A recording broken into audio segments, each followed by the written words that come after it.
Rochester, the sports leader, 95.7 FM and AM 950, The Fan, Rochester. Always live on the free Odyssey app. The Sports Bar with Danger and Battaglia. Dante DiVincenzo. That's the guy. Count Hesco. I am Count Hesco. Tony Arnado. Mike Danger. The Baltimore accent bracket. Gene Battaglia. I keep telling you, I'm improved. I'm not going to be getting carried away and like I have. I am just going to just stay down, be humble, and watch my team this year. Good. All right, I look forward to that. The Mets say that Kodai Senga has a moderate shoulder sprain. No! Let's go Mets. Amherst Hockey. I'd like to think that they take care of Belleville here for the next couple of games here at Blue Cross Arena. And the Senators skating away with this one, a 4-1 victory and a tough loss here for the Amherst. Alex Tuck's got a chance at a breakaway. Alex Tuck settles it down to the net, scores! What a goal by Alex Tuck, a shorthanded marker, and the Sabres have taken a 3-2 lead as they open the Fathers and Mentors trip with a win in Montreal. The Miracle on Ice, 44 years ago. 95.7 FM and AM 950, The Fan, Rochester. Hey, we welcome you on in to Rochester's only local sports talk show. We are the Sports Bar, Danger and Battaglia. Glad you're listening along at 95.7 FM, AM 950, the free-to-download Odyssey app on your smart device. When you ask it to play 95.7 The Fan, we've even got our video stream up for you now at YouTube and Twitch, at The Fan Rochester. I'm Mike Danger. That's Gene Battaglia. I'm like looking up the screen like, who's calling this game? Oh my gosh, it's that guy. The guy the Orioles suspended. Kevin Brown is doing the national game today with Kirkagin and on ESPN here. We have spring training baseball. We do. And it's packed there. Padres and Dodgers, they get the early start because they're going over to Korea at the end of March. But I love myself some baseball, Danger, but it's just way too long, spring training. I understand why they do it, because the pitchers need the reps, and they need to get in. But why not just make it for the pitchers exclusively and have everybody else show up later? The answer is very simple, because you look at this, where this is in Arizona today. I can't tell you the stadium, but it's packed there. People, like the money that they're making off of spring training, it's a touristy destination. I don't want to talk about the actual action on the field. Let's talk about what everybody around baseball is talking about. Let's talk about the uniforms, because there were some photos floating out there of Shohei in his photo shoot with the Dodgers, and the pants are essentially see-through. If you're wearing the white pants, you can pretty much see through. Like the shirt is the jersey is tucked in, and you can see where the jersey goes down when it's tucked in. If you're wearing the white pants, that's the tamest of the pictures of the new uniforms that I've seen. I've seen some that are downright offensive. It's almost as if they want to put the emphasis on ball in baseball with these new uniforms. Let's clean this up before we get to the regular season, because I think this is bordering on offensive. No, don't you listen to Rob Manfred? Rob Manfred said it's just like any other change, you'll get used to it and you'll like it. And the players really like it, and it was tested very well. I'm not going to get used to seeing a player's crank when he's sitting down on the bench. I don't need to see that out of his uniform. We can clean it up a little bit, baseball. We can clean it up. How much money is it worth saving? Really, honestly. It's borderline offensive.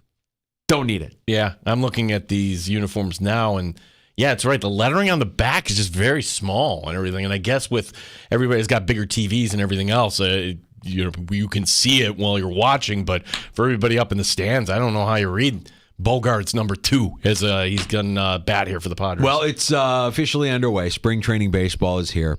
And it's a nice little thing to fill the void on our calendar, but we're not far off, Gino. We're not far off from a little bit more action in the NFL with the Combine kicking off on Monday. And I figure we could spend part of today talking about what we expect to hear, or what we would like to hear out of the Buffalo Bills. Sean McDermott, Brandon Beane, we're expected to hear from them next week from Indianapolis. So we'll talk a little bit about that, but let's set the table first here at the Sports Bar and let you know who's stopping by. We'll be talking some Rochester Nighthawks lacrosse in the 4 o'clock hour. Yeah, so the Nighthawks are You know they're still looking for their first win of the calendar year here. Yeah, it's not too late. I mean, this season goes until April, but you got to turn it around against Vegas. Ryan Lanchbury was the number 2 overall pick of the 2021 draft, and the Nighthawks got him in a trade, flipped 2 number 1 overall picks, or 2 first-round picks, I should say, from Georgia. So we'll talk to Ryan Lanchbury, who's got an interesting background. The thing I love talking to Nighthawk players, they've all got careers, and some are bankers. We talked to Dawson last year, a fireman. Ryan Lanchbury he's a financial analyst up in Toronto at the age of 25. Not bad. The phrase finance bro. Yeah. Good life, and he gets to play lacrosse professionally. Good. I can't wait to talk to him. Learn a little bit more about Ryan Lanchbury, the Rochester Nighthawks. He'll be stopping by here at 4:25. About 20 minutes from now, our buddy Mark Schofield stops by the sports bar. Yeah, so the Patriots are interesting for many reasons. 1, a new head coach. 2, who's going to be their quarterback. 3, what do they do? And maybe it's the same answer as number 2. What do they do at number 3 overall? And where do we draw the line in terms of first-round quarterbacks? So Mark Schofield, who does a lot of Formula One. If you are into F1, he's a great follow for that. But he also is the host of Pat's Pulpit, does some work with SB Nation. We'll be talking to our buddy Mark Schofield here coming up shortly. Yeah, and we'll learn about some of these quarterbacks in the draft as well. Some of the quarterbacks that'll be on display next week in Indianapolis for the Combine. Who stands to gain? Who could see their stock fall over the course of the week in Indy? Mark Schofield joining us in less than 20 minutes here in the sports bar. Your calls are always welcome. Pull up a stool, as we say. 866-4326. That number again, 585-866-4FAN. So, Gino, I'm not telling tales out of school. If you listen to the show, you know that my fandom resides in Chicago. We talk Bills. I follow the Bills. I want the Bills to succeed. The same goes for the S word. Our local teams matter to me. I know that when our local teams do well, we all do well.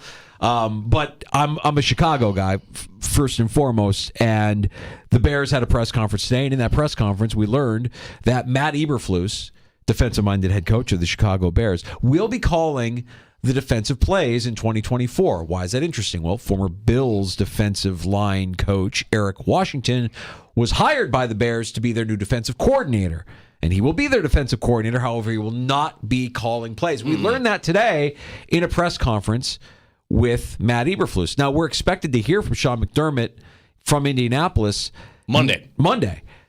Are we expecting on Monday to have some sort of answer as to who, for the Buffalo Bills, will be calling plays? Because if you were to ask me today, I would say, he probably won't tell us, but him not telling us tells me that Sean McDermott will be calling plays in 2024 for the Buffalo Bills defense. I think that you won't get an answer. I think that McDermott will be like, yeah, we'll see how it goes. We'll try some different things, as we approach. Which is, if that's, we know that that's a lie, because if that's truly what's going on, see how it goes isn't really a strategy that will work if you're an NFL head coach. You have to have a plan. You have to execute that plan. Well, I would like him to say that Bobby Babich is our guy and that he is here and I will be helping him just as I will be helping our offense with Joe Brady. I would think that would be the answer we would like. But here's where I see McDermott kind of going. And this has kind of evolved over the years, where you compare him to other head coaches in terms of giving information. He is very guarded, to the point where, hey, if you cover the team, you're not allowed to say who's practicing with the ones or who's practicing with the twos and everything else. He doesn't want that information to get out. And in the rare instance that we saw last June for the minicamp where we had that dust up with Stephon Diggs, that doesn't happen if Sean McDermott doesn't let his guard down, which he did. If McDermott just said, no, nothing to see here, basically, we never would have known that there was an issue with Stephon Diggs that day for whatever he said in his private meeting. So my point is, I expect a more guarded Sean McDermott this year, especially with Bill Belichick now out of the league. Like, he will become the most guarded head coach in this league when it comes to actually giving you anything. So why in the month of February at the Combine, would he say, yeah, we trust Bobby Babbage, we're going to let him go out? No, he's going to want Babbage to kind of earn it. I guess that's the way I kind of view it. Let's see how this goes will be my anticipated kind of response from McDermott. The reality is, and I will continue to stay by this, where last year I said, all right, Sean, you moved on from Leslie Frazier, and hey, I can respect somebody who says, hey, if it's going to be, it's up to me. You've heard that say. And that's kind of what it was with McDermott last year. And you can kind of point to some things that even though the Bills' defense was so depleted with injury, that they still were able to get to the same point they were the year before. So I guess credit McDermott on that. But if you want to get to the ultimate prize, and the ultimate prize being you're going to face a head coach on the other side and coordinators on the other side. In the path to getting there, you're going to be facing Kansas City with a head coach and excellent coordinators. You have to develop those coordinators too, just like you develop those players. And you have to trust those coordinators. And guess what?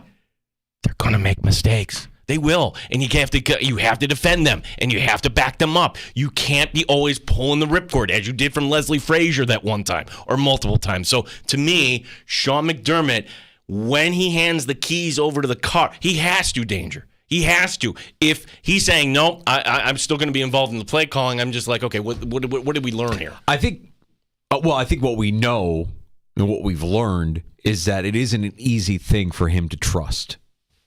Would you say he trusts his quarterback? I wouldn't. Would you say he trusted Brian Daboll when he was the offensive coordinator? I wouldn't. Would you say he trusted Dorsey? He fired him. I wouldn't say he trusted those guys. No. He trusts Josh Allen to the point where Josh Allen, hey, do we kick the field goal or do we let Josh go for it? Okay, Josh extending a play, there's 0 on the clock and it's a touchdown. Like there have been instances where he trusts Allen. I will push back on that.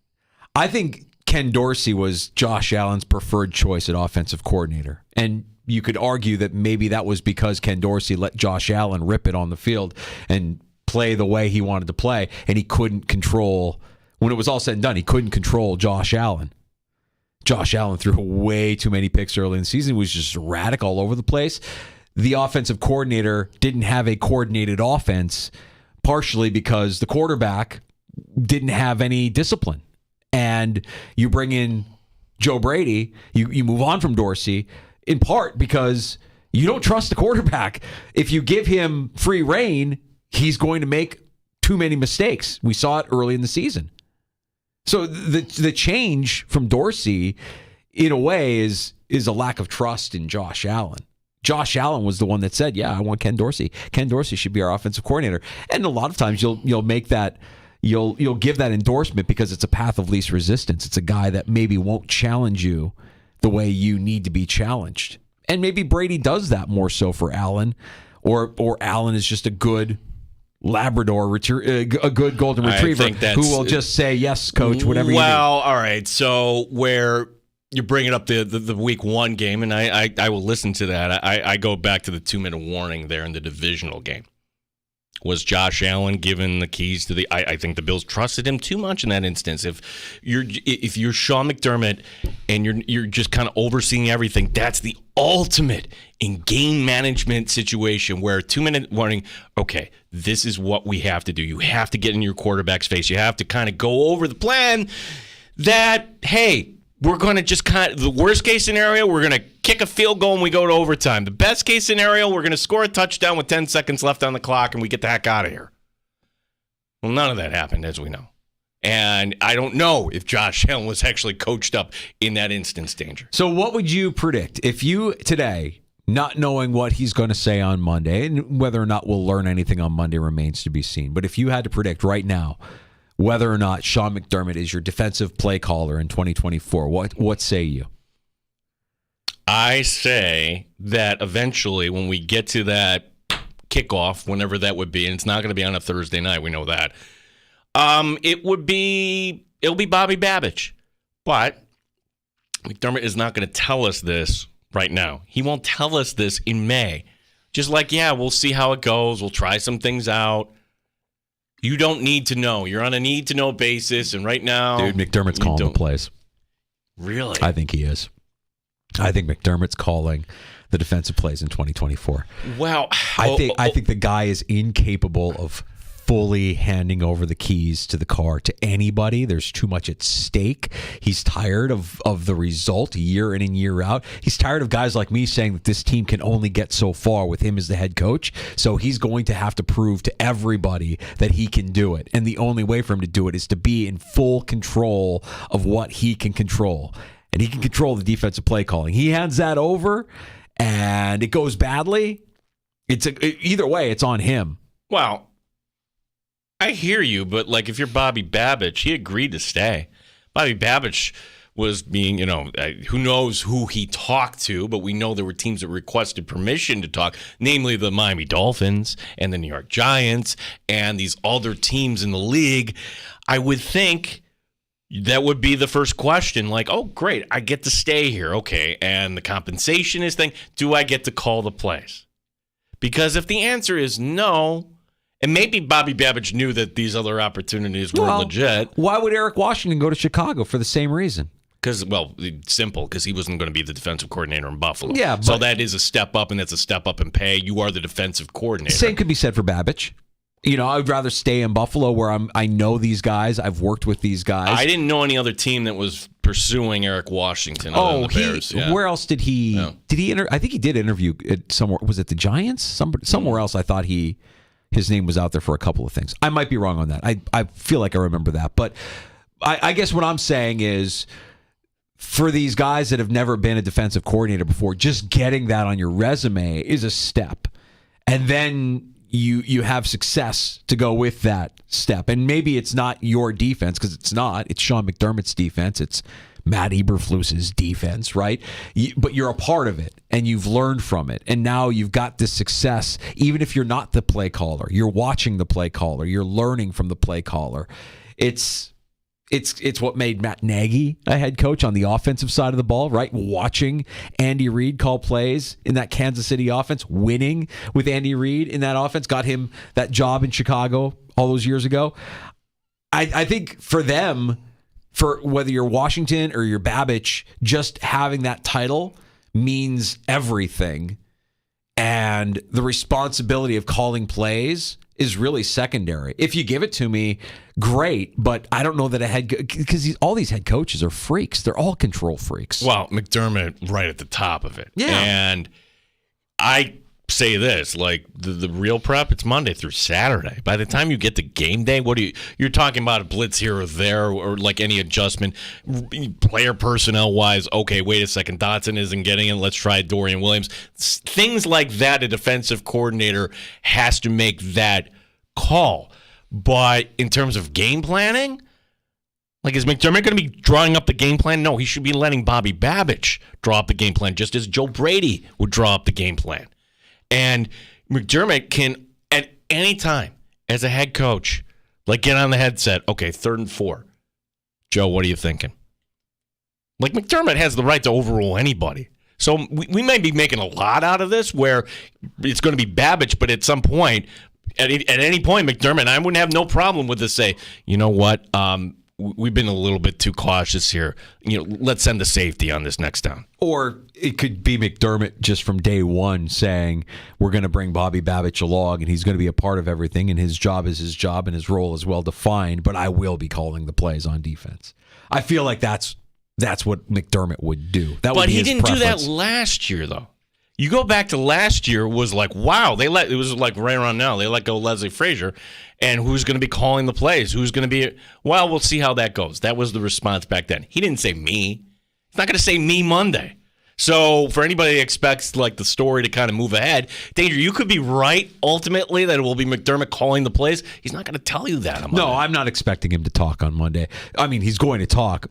I should say I don't expect him to say anything on Monday. He'll talk. He will give us words, but the words that he will give us, what are we taking from those words? I don't know if there's anything there. No. I mean, when Brandon Beane talks, and he's due to talk on Tuesday, okay.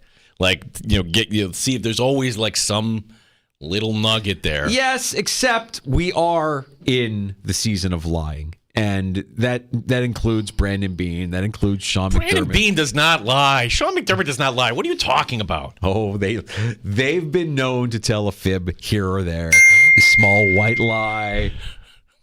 Maybe from time to time. Andre Roberts is a Hall of Famer. That's yeah. an opinion. That's not a lie. Yeah. I'm sure there's no one else that shares that opinion. Yeah. So. We go back and listen to all the glowing remarks on Zach Wilson during Jets week. Yeah, these guys, they're known every now and then to stretch the truth a little bit, just bend it just a little bit. And they're not alone. That's not exclusive to them. That's an NFL wide, especially this time of year. Man, it's going to be exciting. Who could see their stock rise? Who could see their stock fall? Especially at the quarterback position when there's so much at stake at the top of the draft at the end of April. Mark Schofield from SB Nation and the SCO Show. Man, I love talking quarterbacks with Mark. We'll talk some Patriots with Mark as well and see what they might be thinking there with that number 3 overall pick. He joins us next in the Sports Bar. Danger and Battaglia, glad you're with us on The Fan. You're listening to the Sports Bar with Danger and Battaglia.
News in the sports bar. Former Buffalo Bills punter Matt Ariza is back in the league. Ariza signing with the Kansas City Chiefs. Sean McDermott gets a new role with the league. He, along with Rams head coach Sean McVay, named to the competition committee.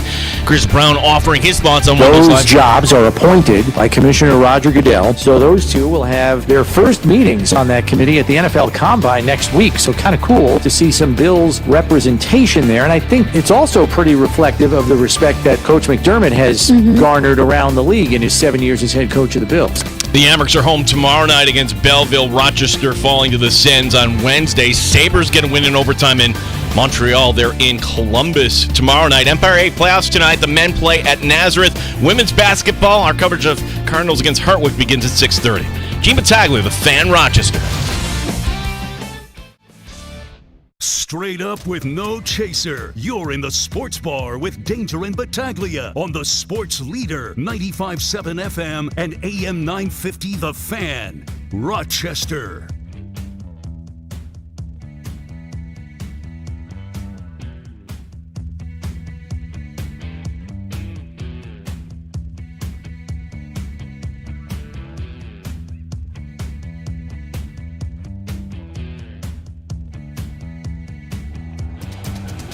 All right, you're back in the sports bar. It's Danger and Battaglia. Always love catching up with Mark Schofield of SB Nation. Talk some prospects with Combine next week. Talk a little Patriots as well. Buddy, it's good to have you on. Hope you're enjoying the offseason the way we are. We're ready to get back at it next week with the NFL Scouting Combine. Want to talk quarterbacks, want to talk what the Patriots might do at 3. But let's start with the Patriots and the change here since the last time we spoke. Well, there's been a complete overhaul of the organization, mainly Bill Belichick out. And how do we pronounce his name, Gene? Well, tell Mark the story here. I called...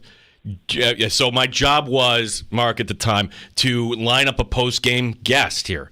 And I go up to him and I say, Jared, would you have some time? Great, I'd be happy to do it. By the way, my name is Gerard. And I'm like, oh my gosh, how did I mess this up? So he's doing the interview. He's kind enough with his time, does the interview. Now my mind is playing tricks. I'm like, is it Jared? Is it Gerard? Is it Jared? Is it Gerard? Gets done. Now he's a rookie in the league at this time. And I say, I don't know what to say. And like, thank you so much, Mr. Mayo, for your time here today. So here in the sports bar, your coach is now Mr. Mayo. Mark, appreciate the time. That's the longest intro anybody's ever given Mark Schofield. How are you today? I'm doing well, friends. Great to be back. That's a tremendous story. I think I have to call him Mr. Mayo going forward now. I think I'm going to kind of make that stick. What is your take on everything that's gone on here with the coaching staff? I mean, when we saw Alex Van Pelt hired as offensive coordinator, we didn't really think twice about it. Like, okay, I guess that's a hire. What about you? What do you think about what's gone on here since the departure of Bill Belichick? Obviously, you're not going to replace a legend like that overnight. No, you're not going to replace a legend like that overnight, and I do think it was interesting to find out when the move was made that it was going to be Gerard Mayo, that the indications were that this was the succession plan put in place. And generally speaking, I'm a fan of when teams have a plan and adhere to it. So the fact that the Patriots had this succession plan built into place, built into Gerard Mayo's contract, I think is largely something I will view as a positive. But obviously, when you are replacing Bill Belichick, when you are replacing somebody that I think we will all agree will go into the Hall of Fame on the first ballot, there's going to be a transition period. And maybe that will be a good thing ultimately for New England, that they go through a transition period, that they do sort of have new voices in the room, that we mentioned Alex Van Pelt, that, I think there's an idea that the offense will have more versatility, more adaptability. That's something that Van Pelt has stressed since the time he was hired by the Patriots. That's something I think is borne out in the various stops he's made around the NFL. Obviously, he doesn't have a long history of calling plays. He's only done it a couple of times at the NFL level when Kevin Stefanski, was sick and couldn't be with the team. But I think that what we've seen from the Cleveland Browns last year and their ability to adapt to a number of different quarterbacks bodes well for this new version of the Patriots offense being able to adapt schematically to whatever direction they decide to go in at the quarterback position. But they were obviously there in transition. I do believe that it's going to take some time. I try to caution the Patriots fans in my life that, it might take a year or two for this team to get back into the mix when it comes to the playoffs. But I am cautiously optimistic and excited about the direction they're going to go in, and I can't wait to see what it looks like on the field. Yeah, unlike the Buffalo Bills, Mark, who right now are staring at roughly $50 million, they've got to figure out how to get off the books to be compliant. The Patriots have money to spend. What is the expectation? Because it's a young team, you don't have to spend it now, or should the Patriots go out and spend? What do you think the Patriots will do here in free agency? That's the sort of million-dollar question. And originally when the offseason began and they were staring at the third overall pick, and there's an idea that, hey, there's 3 quarterbacks or even more in the draft that they could look at that pick, my instant inclination was, hey, let's draft a quarterback. Let's sort of reset everything here. The closer we get to the combine starting next week, and the more that you see expert mock drafts and things like that, I do wonder if they decide to go in a different direction. I do wonder if a veteran quarterback in free agency is something that they explore. Now, obviously, there's different ways they can do that. They could go sort of the Gardner Minshew route. They could go the big swing and the Kirk Cousins route. I mean, those are 2 wildly different paths they can go down should they go down the veteran quarterback and free agency road. But I think given what we're hearing right now, given what we're seeing, given how this draft might shake out at the top, that's a road they end up going down, where they do bring in a veteran quarterback via free agency. Now, I do think they'll also added other positions as well. Wouldn't surprise me if they dip their toes into the receiver market. Wouldn't surprise me if they dip their toes into the offensive line market, because there are a number of positions they need to improve at. But chief on the list is quarterback. And while drafting a quarterback might be my inclination personally, it does look like the door is open for them to address quarterback via free agency. Now, whether it's free agency alone or free agency in the draft remains to be seen. But it wouldn't surprise me if some of that cap space is used on a veteran QB. Mark, I'm curious as to whether or not you think they'll be aggressive in pursuit of that quarterback if they do go quarterback. I mean, you're sitting at 3, but you have a guy that at 1 in Caleb Williams that's there. If you give Chicago the right price, you could have that guy who everybody kind of believes is a can't miss. And I just wanted to get your take overall, because we know how closely you watch quarterback play, on these prospects, on the guys that look to be going at the top of the draft, and which, because I'm with you. I kind of think, the name that we said almost in jest the other day, but I don't hate the idea of a guy like Jacoby Brissett coming back to New England and being there simultaneously with a young rookie quarterback that can kind of learn at the same time. Yeah, it's interesting. I mean, my fear with respect to the idea of the Patriots being aggressive and trying to get to the top of the draft is there's going to be a steep price to pay for that. And this is not a team, I think, that is just a quarterback away. I think they need more than that. And if you're talking about, paying the price of multiple first-round picks, additional picks in this draft, just to come up 2 spots, you have to be completely sure that you're doing it for the right prospect.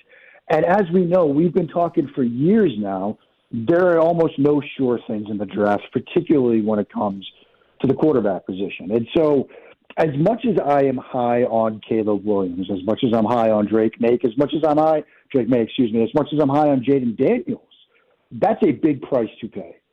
And of course, then there's the sort of cost-benefit analysis of, is it worth it to pay that price, or does it make more sense to stay pat at 3, draft the quarterbacks that's left, or even draft the best non-QB on the board and address quarterbacks, say, later in the draft, address quarterback via free agency as well? And so, if they were sitting at 1, I'd say it would be an easy thing. Just stay there, pick the quarterback, and go about your day. Sitting at 3, when you've got 2 teams ahead of you in Chicago and Washington that are likely going quarterback, it makes it a much tougher decision. And again, it leans into the idea of maybe a Jacoby Brissett and a quarterback at 3 that you may, have graded as QB 2 or 3 on the board, or maybe a quarterback on day 2. And so, they've got a number of different options. Again, I'm curious to see how it plays out. But sitting at 3, when you've got 2 QB-needy teams in front of you, it's a tough place to be in some respects. Yeah, I mean, it's a great spot, I think, here for the Patriots, as we're joined by Mark Schofield, who covers the team. Mark, as far as this is the highest pick the Patriots have had since Drew Bledsoe went number 1 overall. So the way I see it, regardless if it's the Bears or some other team, it'll be quarterback at 1, quarterback at 2. And here's New England at number 3. And I know if you don't go quarterback, you're looking at Marvin Harrison Jr. And I know maybe the timeline doesn't match up, or is he such a talent that you take it? So what would be the more likely scenario? Because I could see the Patriots taking Marvin Harrison. I could also see him getting a lot of phone calls for that number 3 overall pick and moving down and filling some other needs and picking up some extra collateral along the way.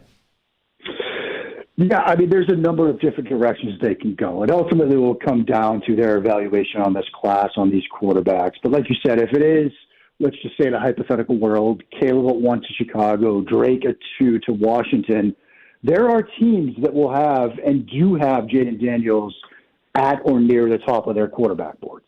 And so you think about the teams behind New England that might want to get in the quarterback market. I mean, Daniel Jeremiah, he does his sort of pre-combine press conference, which he just wrapped up.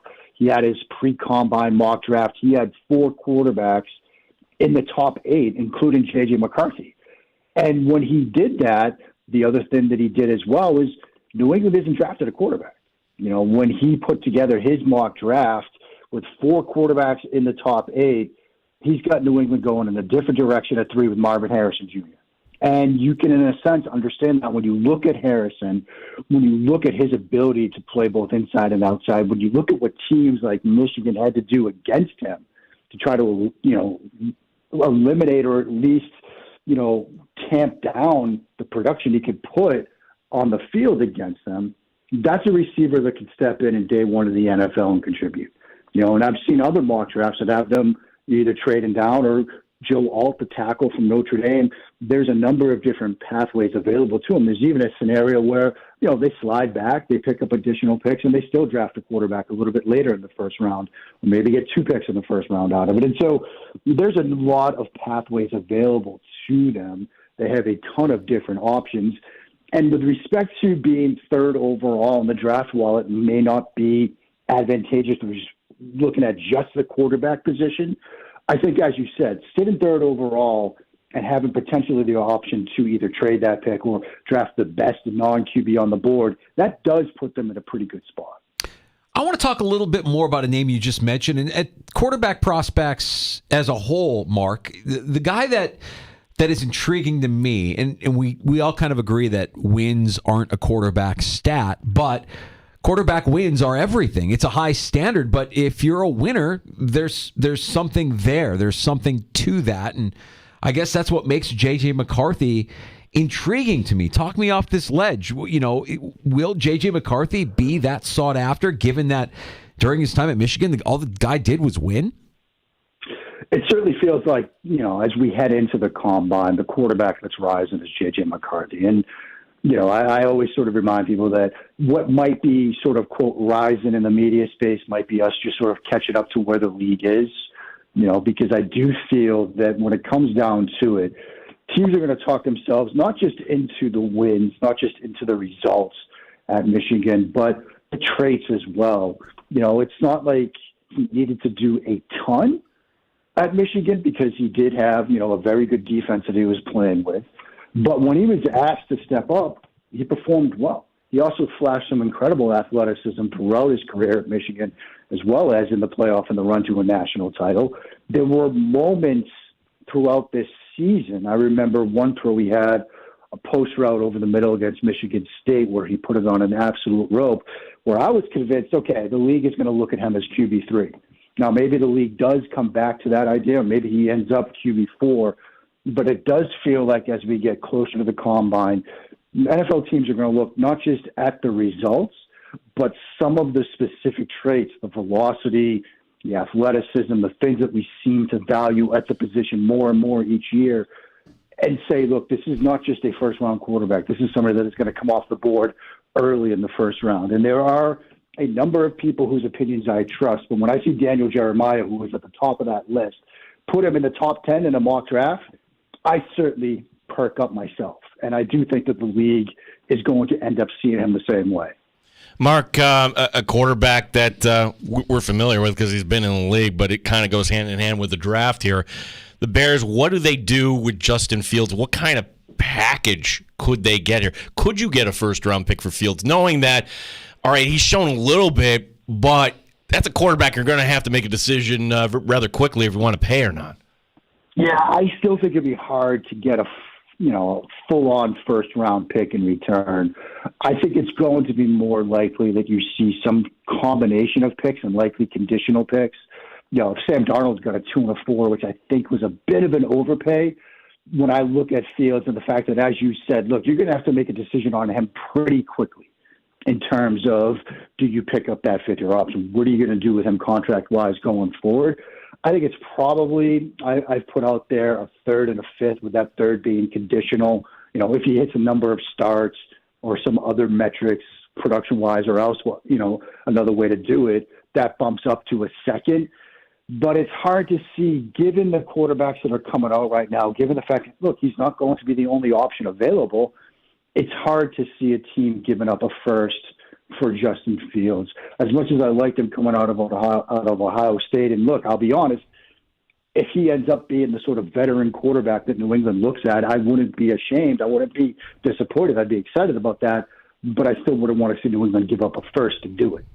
Yeah, I'm curious about, what the Bears do here, and, what their decision on Fields is, I think is the first domino that needs to fall. What are the different scenarios here, Mark, that you could see playing out for Chicago? And just knowing what we saw last year with what they did, with Carolina to get them in this position, is it too much to ask that they go through this again and they have somebody that is willing to take that number 1 overall pick and give up a haul in order for the Bears to do it? Because that's a team that, like many of the teams at the top of the draft, they need to kind of rebuild it in many different areas. Yeah, and it's interesting. Is there a world in which Ryan Poles decides, a team is offering me 3 first-round picks, or this sort of offer you can't refuse, and I say, hey, you know what? We're still sitting there at 9. Maybe it's a team, we'll just say hypothetically New England has given us the offer we can't refuse. We come back to 3, and we draft Joe Alt or Marvin Harrison Jr., and we pair one of them with Justin Fields for the next season. And then at 9, say they draft Harrison at 3. Then at 9, they draft, let's say, the Penn State tackle. Now you've got your tackle, you've got your receiver, you've got all these first-round picks, and you got Justin Fields. Is that a bad option for them to go down? No, I think you could make that work.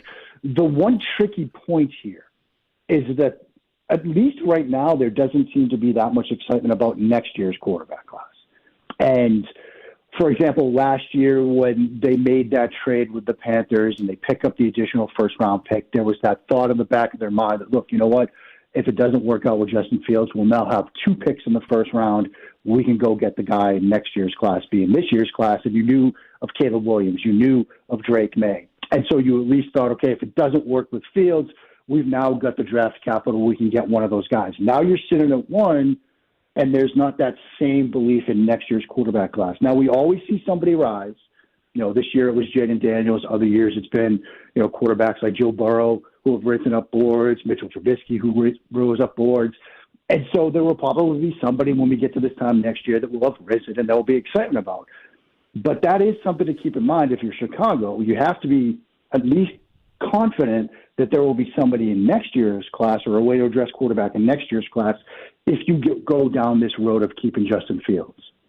Mark Schofield is our guest here in the Sports Bar. Mark, before you came on, we were already looking ahead to next week, which would be the Combine. And to me, I don't know. What is the Combine? I'm asking you the question because you have covered the Combine. You've been out there. And is it anything more than just the unofficial NFL convention where decision makers kind of get together and maybe you have a little camaraderie with drinks? Because when you're looking at these athletes, what they do on the field, it's more like a TV show. I understand maybe for some interviews and certainly for the medical, but what are your views here and what is the Combine like here in the year 2024?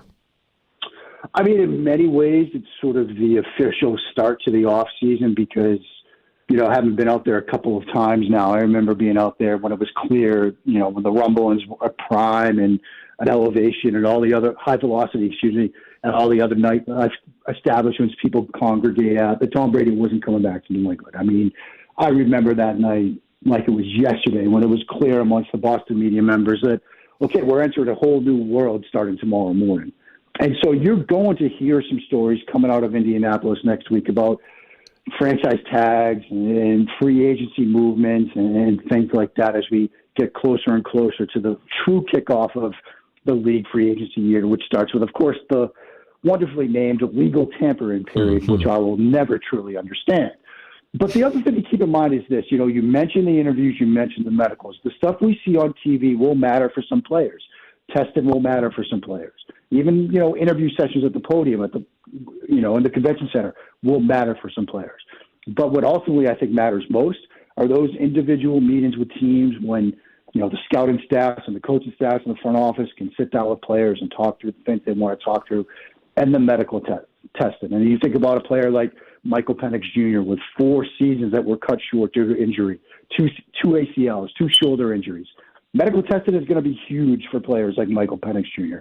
And so, yes, the stuff we see on TV that is nice, that is packaged, it's good entertainment, and it does give us a glimpse into what some of these players can do, particularly at positions like pass rusher or tight end, where maybe you're not used the right way in college or the way you're going to be used in the NFL, but you see players like George Kittle who put up impressive testing numbers, or Trayvon Walker who put up impressive testing numbers and go on to get drafted higher, have good NFL careers. And so for some players, yes, what we see on TV will matter.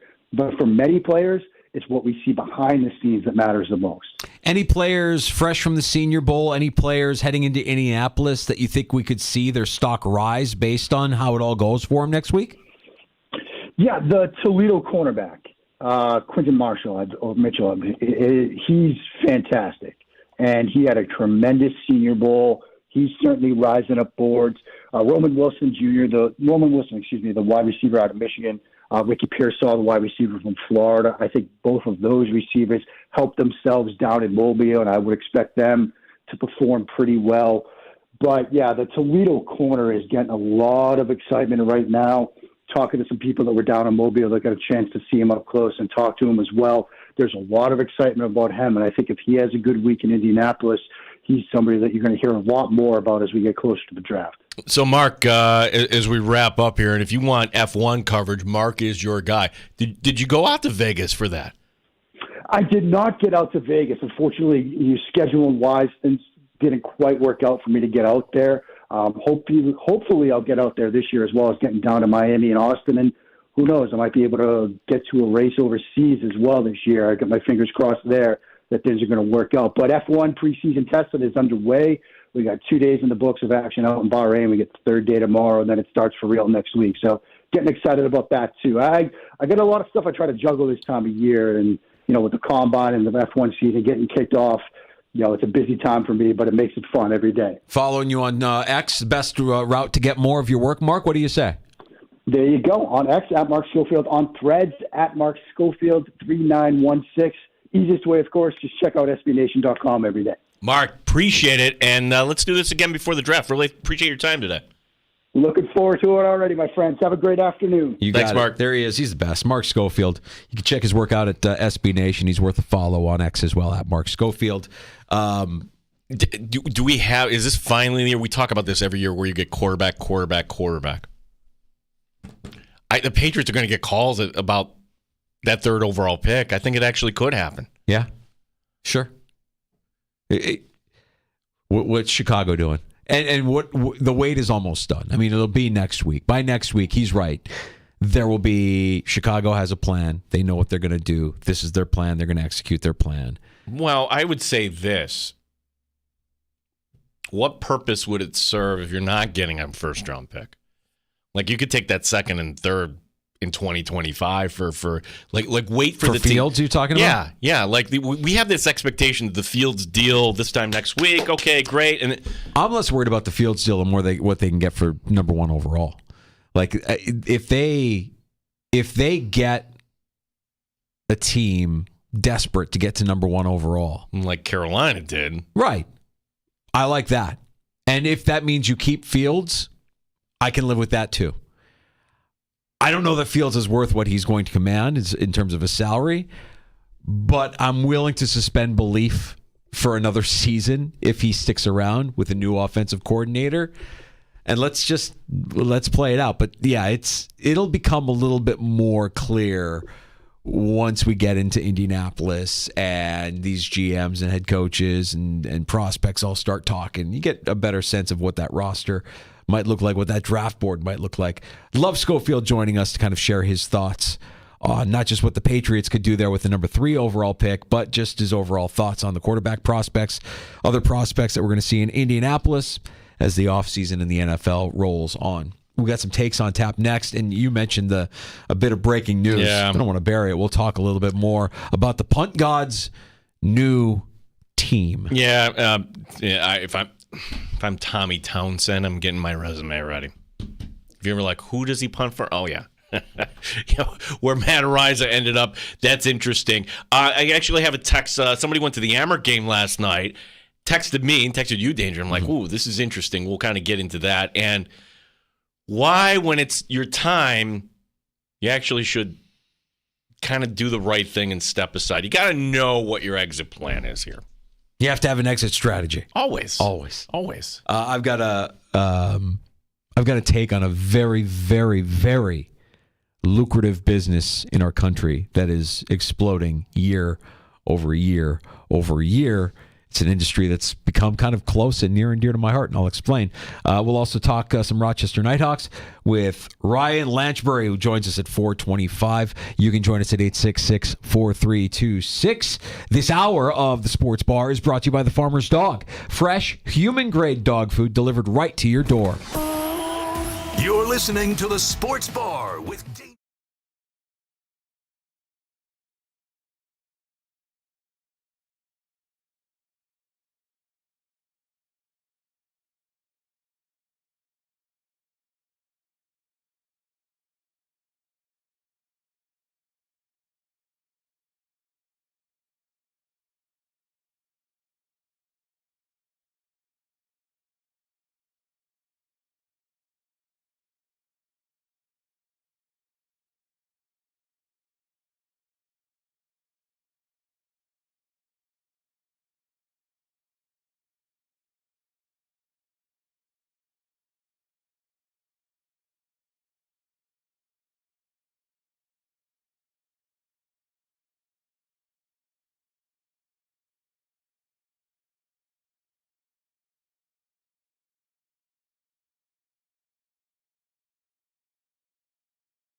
And W239BF Rochester. The sports leader. 95.7 FM and AM 950. The Fan, Rochester.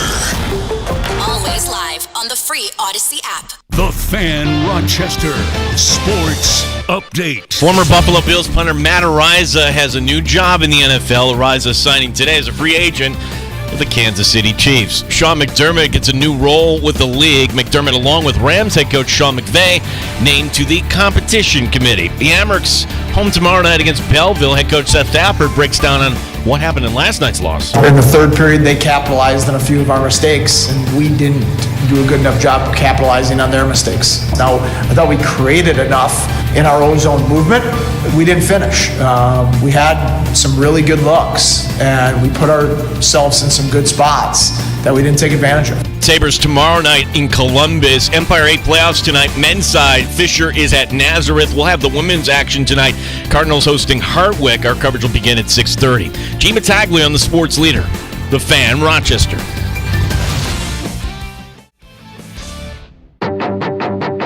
The Sports Bar with Danger and Battaglia. Dante DiVincenzo. That's the guy. Count Hesco. I am Count Hesco. Don Arenado. Mike Danger. The Baltimore accent bracket. Gene Battaglia. I keep telling you, I'm improved. I'm not going to be getting carried away and like I have. I am just going to just stay down, be humble, and watch my team this year. Good. All right, I look forward to that. The Mets say that Kodai Senga has a moderate shoulder sprain. No! Let's go, Mets. Amerks Hockey. I'd like to think that they take care of Belleville here for the next couple of games here at Blue Cross Arena. And the Senators skating away with this one, a 4-1 victory and a tough loss here for the Amerks. Alex Tuck's got a chance at a breakaway. Alex Tuck settles it down to the net, scores! What a goal by Alex Tuck, a short-handed marker, and the Sabres have taken a 3-2 lead as they open the Fathers and Mentors trip with a win in Montreal. The Miracle on Ice, 44 years ago. 95.7 FM and AM 950 The Fan, Rochester. We'll talk some Nighthawks lacrosse with Ryan Latchbury. He'll be joining us here in about 20 minutes or so. We welcome you back into the Sports Bar. It's Danger and Battaglia. Appreciate you listening at 95.7 FM, AM 950. Our stream is up for you to watch the Sports Bar. We're at The Fan Rochester on YouTube, also on Twitch. You can even get us on your smart device when you ask it to play 95.7 The Fan. I'm Mike Danger. Over there, that's Gene Battaglia. Did not expect today would have been the day we would have been talking about Matt Araiza, but any team that you can sign anyone that didn't play in the league last year. So leave it to the Kansas City Chiefs to kind of strike. Townsend is their current punter. He's in the last year of his deal, and now you bring in competition. And here's my quick thought on this. Like, Matt Araiza was fun. Did the Bills mishandle this? Well, sure, we can kind of revisit all that, and I think where they mishandled it was actually kind of in the homework here. Like, how did you not know? And if you did know, did you overlook it? And by the time that we were in training camp and the Bills were the Super Bowl favorites entering that season, I'm not going to fault the Bills for making the decision that they did at that time, Danger, because ultimately, what are we talking about here? We're talking about a punter. Yes, but we're saying this now. When he's punting for the Chiefs and he can tilt the field and field position will change because of this guy. And we only saw a little bit of him in the preseason. But special teams still matter. And in fact, I would argue that special teams gave the Chiefs that Super Bowl victory. It was their special teams. It was the San Francisco screwing up on the one play. Yes. So a few things. One, If there's anything to dislike about the Bills' handling of Matt Araiza, in hindsight is 2020, but the rush to judgment. He was guilty in the court of public opinion, and the Bills felt they needed to take action immediately rather than letting it play out. They didn't treat the Von Miller situation the way they treated the Matt Araiza situation. Correct. The only standard that exists is a double standard. So it pisses me off that he's with the Chiefs. And if he makes that team, and I would imagine he's going to make that team, and he's impactful because the little that we saw of him, we were all saying this, Oh my God. Did you see him punt the ball 80 yards? Like, that's a weapon. That's somebody that you don't think Andy Reid's going to utilize that? Do you think that makes his life a little bit easier? It does. I hate it. Yeah. I hate everything about it. So what you're saying is, like, at the time, the Bills should have used the commissioner's example list or pushed for that. I'm saying they could have, the least they could have done is just said, hey, we know that this is a thing. And we want to. They can do the same thing for him that they did for Von Miller. We're not going to do anything until we know all of the facts. We're going to let it all play out. We want to know all the facts. These allegations are terrible, and we don't know. We're in the process, like the investigators are in the. They didn't do that with Matt Araiza. They did it with Von Miller. They didn't do it with Matt Araiza. Part of the reason was that they were blindsided by it. Can we say that? You can go back because McDermott was saying, he's a great kid. Great kid. Like, this is only a few days before, and then bam. So we'll never know. Did the Bills know about this? Look past it? Did they not? There were some teams that had the DND, namely the Ravens, because they admitted this. Do not draft. Yeah, they had the DND on Matt Araiza, and we thought, oh my gosh, he fell to the 6th round. Wow, the Bills got the punk out. Woohoo! Yeah. Well, he's the kind of player, and again, it's a limited scale, a limited scope that we're dealing with here, a limited sample size. But he appeared to be the kind of player that could make a difference in one of the 3 phases of the game. I'm not comparing him to a Devin Hester or a Steve Tasker or that kind of special teams player that is special, right? Like truly fantastic, because we don't know. But I have a feeling if he makes that team, he's going to be an impact player. It's just another kind of layer of this. Can the Bills get by the Chiefs? And, oh, by the way, here's one of your mistakes that's going to come back to haunt you. And if you're Matt Araiza and you know the team that let you go, that rushed to judgment, that called you guilty before proven innocent, at some point you're gonna face off against that team. The Bills didn't owe Matt Araiza anything, Danger. Matt Araiza could have been anywhere in the league this past year, too. Yeah. So I'm not going to fault the Buffalo Bills for making the decision at the time that they did it because, again, they were the Super Bowl favorite. You don't need your punter being a distraction. It's only a distraction if you allow it to be a distraction. The way they handled Von Miller is the same way they could handle any off-field issue. Well, that's fair. They could have just kind of plowed ahead and just, They make him inactive, do whatever. You could have handled Matt Araiza the way you handle any off-field situation. Well, didn't do that. Well, make him inactive. You're not. They didn't do that. Well, they put him on the commissioner's exempt list. Right. You make that call. Right. That should have been. You make that call, but they didn't do that. And did now, they not do that because you lied to them? Look, that's the stuff that we won't know. Yeah. But if I'm Matt Araiza, and you know that he's feeling this because he has said it, he has a chip on his shoulder. He's now going to try to prove everybody wrong. And anybody that thought he was this bad character, this horrible look. I'm not saying he should be absolved of all of his sins. He was in a bad place at a bad time, and he probably made some really stupid choices. Did he do all of the things that were? I mean, it was proven that he didn't, right? All the things he's cleared. So yeah, he's going to have a chip on his shoulder, and I'm fairly convinced that if he's on the Chiefs when the Chiefs play the Bills, that will be a story. That will be a storyline that week, even though he's just a punter. And he will punt the ball 80 yards and tilt fields and be a factor, not just against the Bills, but against any team that he goes up against, because he's got that chip that all athletes want to play with. Well, I'm going to just my philosophy. I know you kind of share this too. And there's certain things in life that you should not get a second chance for. If you raise your hand to a woman, say, for example, or if you're like OJ and you allegedly murdered 2 people. But Matt Araiza deserves a second chance here. I'm crying out loud. He was cleared here. So, like any Bills fan that are upset or anybody, if he goes on to this great career in Kansas City, good for Matt Araiza. Well, how does Von Miller get a second chance then? He hasn't been. You're right. Like no, in the court of public opinion. You're right. Right. We're with Von Miller. We're at that position danger right now. I understand, but the dealings of an NFL team, and again, the only standard that exists is a double standard.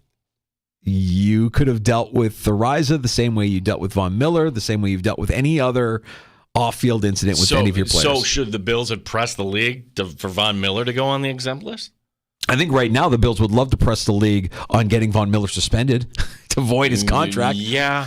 Press the league on taking action because this is against the personal conduct policy. He wasn't convicted of anything. No. But it's not a great look. It's not a great story. So literally we are at the point of the story when the Bills found out about Matt Ariza, kind of like, okay, where do we go from here? And because he's Von Miller, he's a future Hall of Famer. If you have healthy, he could help you win football games. Mm-hmm. There's a lot of money attached to Von Miller, not as much invested in the sixth-round punter out of San Diego State, right? Yeah, with a fun nickname, whatever. Yeah. Well, look, it may be a nothing burger, and it may be something. It may be something. I'm not going to dismiss it entirely. Yeah, and you would think that he's kept himself in shape and everything, but 2 years have gone by now. So we'll see him in camp for the Chiefs here. As again, if you're just kind of tuning in, the Chiefs picked up Matt Ariza, former Bills punter, today. I got some other takes here, Danger, from last night's Amherst game. I did not go to the game, and while I'm at home, I get a text from our coworker Rich, and it reads like this, and I think this is interesting. Hey, haven't watched a hockey game in 10 years. Observation. Incredible speed and athleticism. Yet, dudes are so soft. So many opportunities to lay the wood on someone. Glorified gym floor hockey. Ooh. What happened to punishing the other team to gain the advantage? Oh, yes. So Rich, it's like a time capsule thing with 10 years because sure, I know there are Amherst fans that love the old time hockey and how guys go slam into the glass and everything else. But Rich, what you said at the beginning there says it all. Like this sport is as fast as it's ever been, and they're going to call things. And the idea of dropping the gloves, I'm sure like that was a fun part. You go out and you watch. A lot of this has been eliminated from the game. He was prepping his kids, who I don't know if they've ever been to a hockey game before. And he was prepping his kids, essentially saying, hey, we're going to be up close. We're going to be up to the glass. And you're going to see guys get their faces smashed in. Be ready. Be ready. Because we're close, you're going to see guys get absolutely crushed. And the days of the bone-crunching checks and there's still physicality. But I also think that there's something to it, and he texted me as well, and my thing to him, and I thought originally, I didn't realize he was at the Amherst game. I thought he was watching the Sabres game. And so my original thought to him, and I guess this applies to the Amherst as well, there's a couple things. One, I think when you're talking about the Sabres, when you're talking about the Amherst, you're talking about really, really young teams.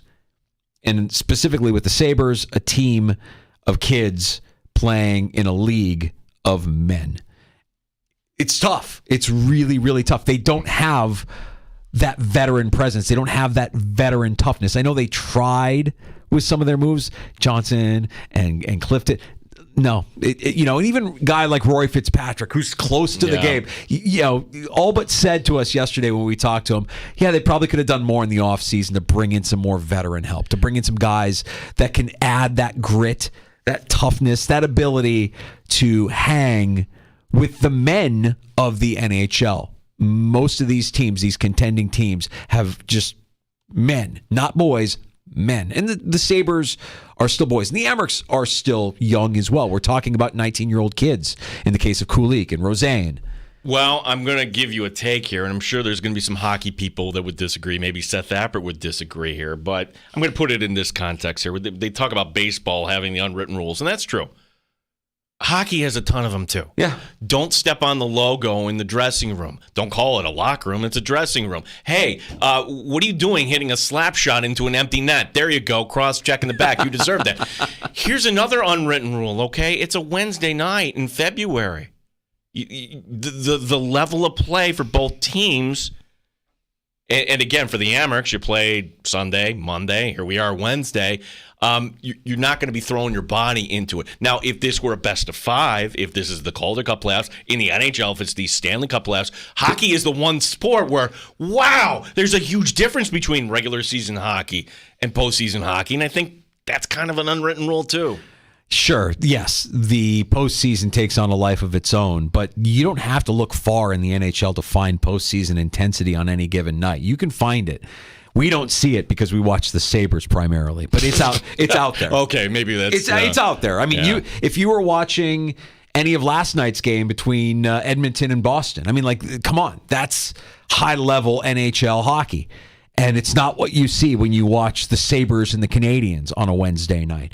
And then the other part of it that I think is worthy of note is the style of play between North American hockey and European hockey.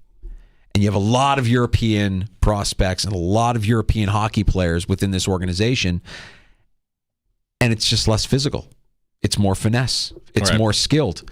And the North American style has the skill, but it also has the physicality that goes with it. Less ice space. Right. Yeah. And so that's a part of it specifically with this organization that my eyes see, and that Rich was probably like going, well, what happened to the game that I used to watch? The game has changed for sure, but then you add these elements to the game that you're watching, and it's like, oh no, this isn't what I remember Amerks hockey to be. Well, I think there's a couple of reasons for that. And, the game changing being one, the other part of it being you've got kids playing in a men's game, and a lot of those kids played a different style of hockey growing up in Europe, where they didn't play as much as the North American kids, or as physical as the North American kids did growing up.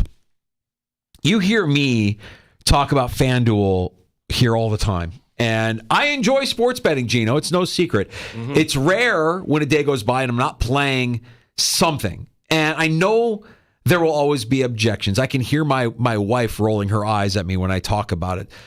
People will say that the house always wins. Gino, you and I have joked about your brother. Setting your money on fire is more fun. In 2023, nearly $120 billion were wagered, up close to 30% from 2022. These are the numbers that have been released here in the last 24 hours. Revenue for the books increased to just under $11 billion. Next year's figures will be bigger when you consider that more than $23 billion was projected to be bet on the Super Bowl a couple of weeks ago.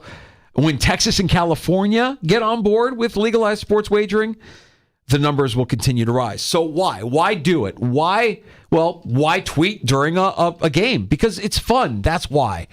And if you're disciplined about your bankroll and you hold yourself personally accountable, you're going to be fine. You're not betting away your mortgage. But make no mistake about it, this is going to become a cause in the near future. It already is when you examine the expense that our state puts into support and into resources. I have an 866 number for you, or an 888 number for you. I like having nice things. So my ask here is that everyone just be cool and think of just how much NFL players are missing out on right now. So the take is be cool. Don't, we're having fun with this. Yeah. Don't bet your mortgage. Don't lose your life. Don't get so out of control that the politicians are going to step in and say, all right, that was fun, but it's got to go away now. It's damaging too many people. It's got to come from the industry itself, and this is where it's going to come from, Danger. This is the NCAA putting out their own study that says 70% of college students living on campus for sure betting. Yeah. Okay. It's a young man's. Okay, here's the thing. I remember when I was in college, you know what I didn't have? Money. Yeah. Okay, I didn't have money. Yeah. And so where we could talk about personal responsibility and everything, of course. But you're talking about people 21 and younger. There's a reason why the drinking age is 21. Sure. So, I mean, and by the way, most of these states, you've got to be 21 to gamble, but that doesn't stop. There's ways around it. Yeah, sure. But I also think if you're having a diet, let's say, because what you're talking about is mostly young men, right? College-aged young men who are gambling every night and spending a lot of money, and they're already going to come out of college likely with debt, and then you add this on top of it, and it's like, guys, what are we doing? Yeah. You're just digging yourself a hole. You got to have that conversation, and if you're not having that conversation, if you're just saying, it's like what we have daughters, right? I'm not letting my daughter have Snapchat without having the conversation about Snapchat first. And the moment Snapchat does something that distracts you or derails you, then Snapchat will cease to be. And you have to kind of approach this as a young adult the same way. Do you have the discipline to be able to walk away? And if the answer is no, then don't do it. Just don't do it. Because I like having nice things and I enjoy doing it. I don't want to see somebody come in and take away our nice things because you don't have any personal accountability. We will. It's complicated. It is. Really, it's a complicated issue. We got some Nighthawk talk coming up here in just a little bit. Quick take here. Now disgraced WWE President Vince McMahon had a rule for his wrestlers.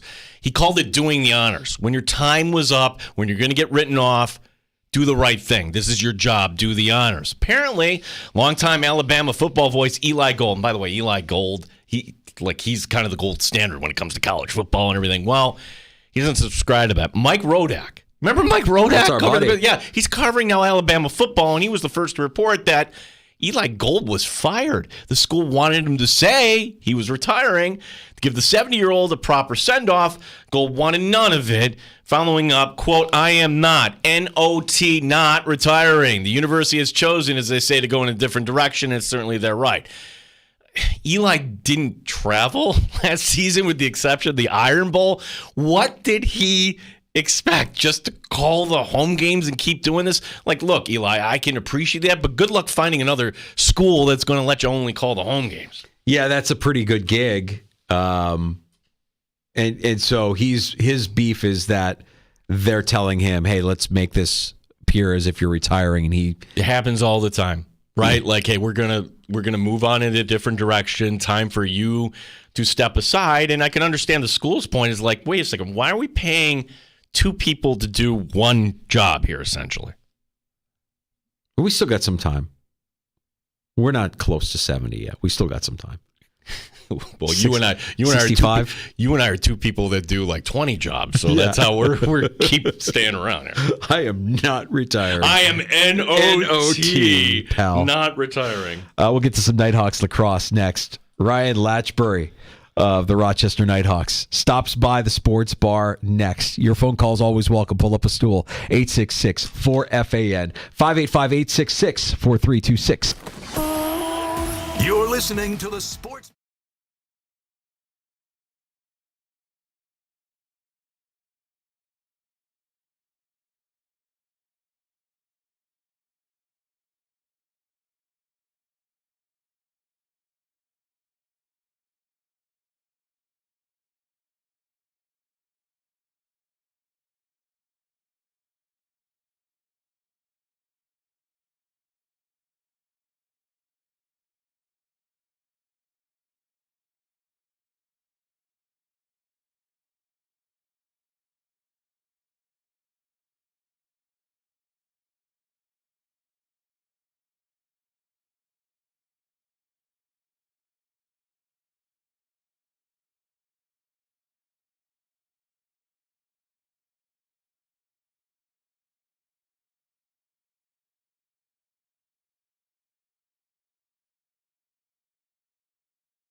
update.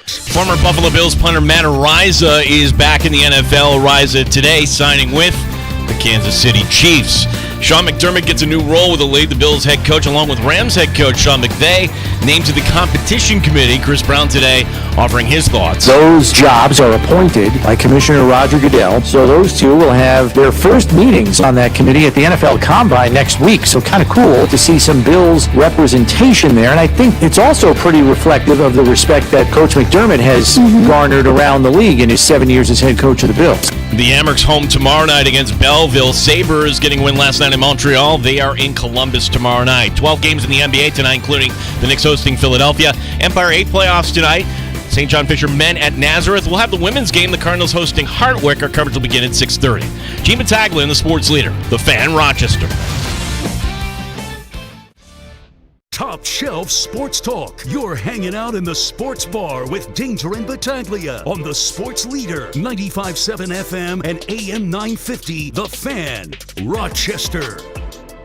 You're back in the sports bar. Danger and Battaglia, Rochester's only local sports talk show. So we talk about Rochester teams like the Nighthawks, who are home again Saturday night against Las Vegas. We welcome in Ryan Lanchbury, the Rochester Nighthawks.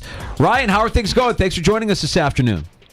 Yeah, things are going well. Thanks for having me. So, Ryan, coming over, for folks who don't know Ryan, let's introduce you. And by the way, the Nighthawks are home coming up Saturday night against Vegas. Ryan coming over in the trade with Georgia in exchange for 2 first-round picks, second overall pick in the 2021 NLL draft. Again, Ryan, how's it been here so far, your first season here in Rochester? Yeah, it's been great. It's been an easy adjustment. The guys in the locker room are unbelievable. The management has been terrific, and I think we're get rolling here for the second half of the season. What's that like when you get the call and word that you've been traded? Was that a surprise to you? What was your initial reaction there? It wasn't a complete surprise. Didn't have a terrific rookie season by any means, and I heard rumors of some trade talk, but I didn't necessarily know it was going to happen. But I was really excited when I got the call. Rochester is a really good team. I knew a handful of guys, so I was really excited to join the squad. Yeah, I mean, following your time there at the University of Richmond, you were a Spider. I'm just kind of curious because, when you talk about great lacrosse programs, I mean, you own virtually every record now at the University of Richmond, but how did you end up there, Ryan? Yeah, back when I was getting recruited, the recruiting process started a little earlier than it does now. So I was talking to, a pretty good amount of schools, my freshman year of high school. But once I got down to Richmond, I just had a real strong connection with the coaching staff there. And, I kind of fell in love with the campus and also, a really strong business school as well, which was, what I was going to be pursuing. So, I thought it was a pretty easy decision in the end. And before you went to college, you were at prep school there in Connecticut, where you were also a good hockey player. Did you ever consider going the hockey route rather than lacrosse, Ryan? Maybe when I was a little younger, I thought about playing hockey. Definitely was, kind of my two biggest passions. And I think as I got older and kind of started going through the process of recruitment and stuff, it just became a little more obvious that I was going to go in the lacrosse direction. I don't think the professional hockey career would have worked out for me, but maybe when I was a little younger, I had those dreams. Yeah, Ryan, you mentioned the business school that you had down in Richmond, and you should point out, and this is one of the things we love about your league, Ryan. Like, you guys you're like us. You're grinding day in and day out, and you work as a financial analyst. So, dumb this down for us here, Ryan. What does your day-to-day entail in that position? Yeah, so my day-to-day is pretty much just working on Excel spreadsheets all day, building financial models, looking at our company's sales and just doing some analysis and, some risk analysis to try and mitigate any issues and see, where some opportunities are for our business. So I'm not in too many meetings. I don't work, kind of with a ton of people on calls all day. I'm working mostly just on Excel and kicking out those spreadsheets, up the chain. Able to do most of it from work, or do you have to go? The office is in Toronto, correct? You have to go into the office? What's that about? Yeah, I'm pretty lucky. I live in Toronto. My office is about a 15-minute walk. I'm in there about 3 days a week, sometimes 2. But yeah, pretty much every Tuesday, Wednesday, Thursday, I'll be in the office. Monday, Friday, I'll be working from home. How do you deal with that commute? I mean, like many of us here in Rochester, we're not used to big traffic there, Ryan. But tell us, like you're playing professionally here in Rochester, and I know you don't have to come down, every day for practice. But how do you manage the 2 jobs here? Yeah, I think I'm also pretty lucky to be a former college athlete, and to go to boarding school, which taught me how to manage my time pretty well. I think that as long as I communicate with my boss and know my expectations for deadlines and whatnot, it's pretty easy to kind of manage my time throughout the week. Make sure I hit my deadlines in case I need to catch a flight or drive maybe a little earlier to Rochester. But I'm also pretty lucky that Dan Lomas lives right across the street from me, and he does all the driving. So I pretty much just have to get in the car and just kind of sit there. All right, so let's get back to the team here because it's been a rough start to the calendar year. How do you break this losing streak? How do you get your first win of the calendar year here, Ryan? Yeah, I think we need to play 60 minutes. We haven't had a full 60-minute game yet. I think there's games where we play, really strong half or strong 3 quarters, and we just have some mental lapses.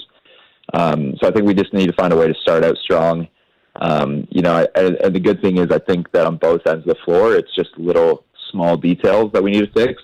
I don't think it's a talent issue or an effort issue.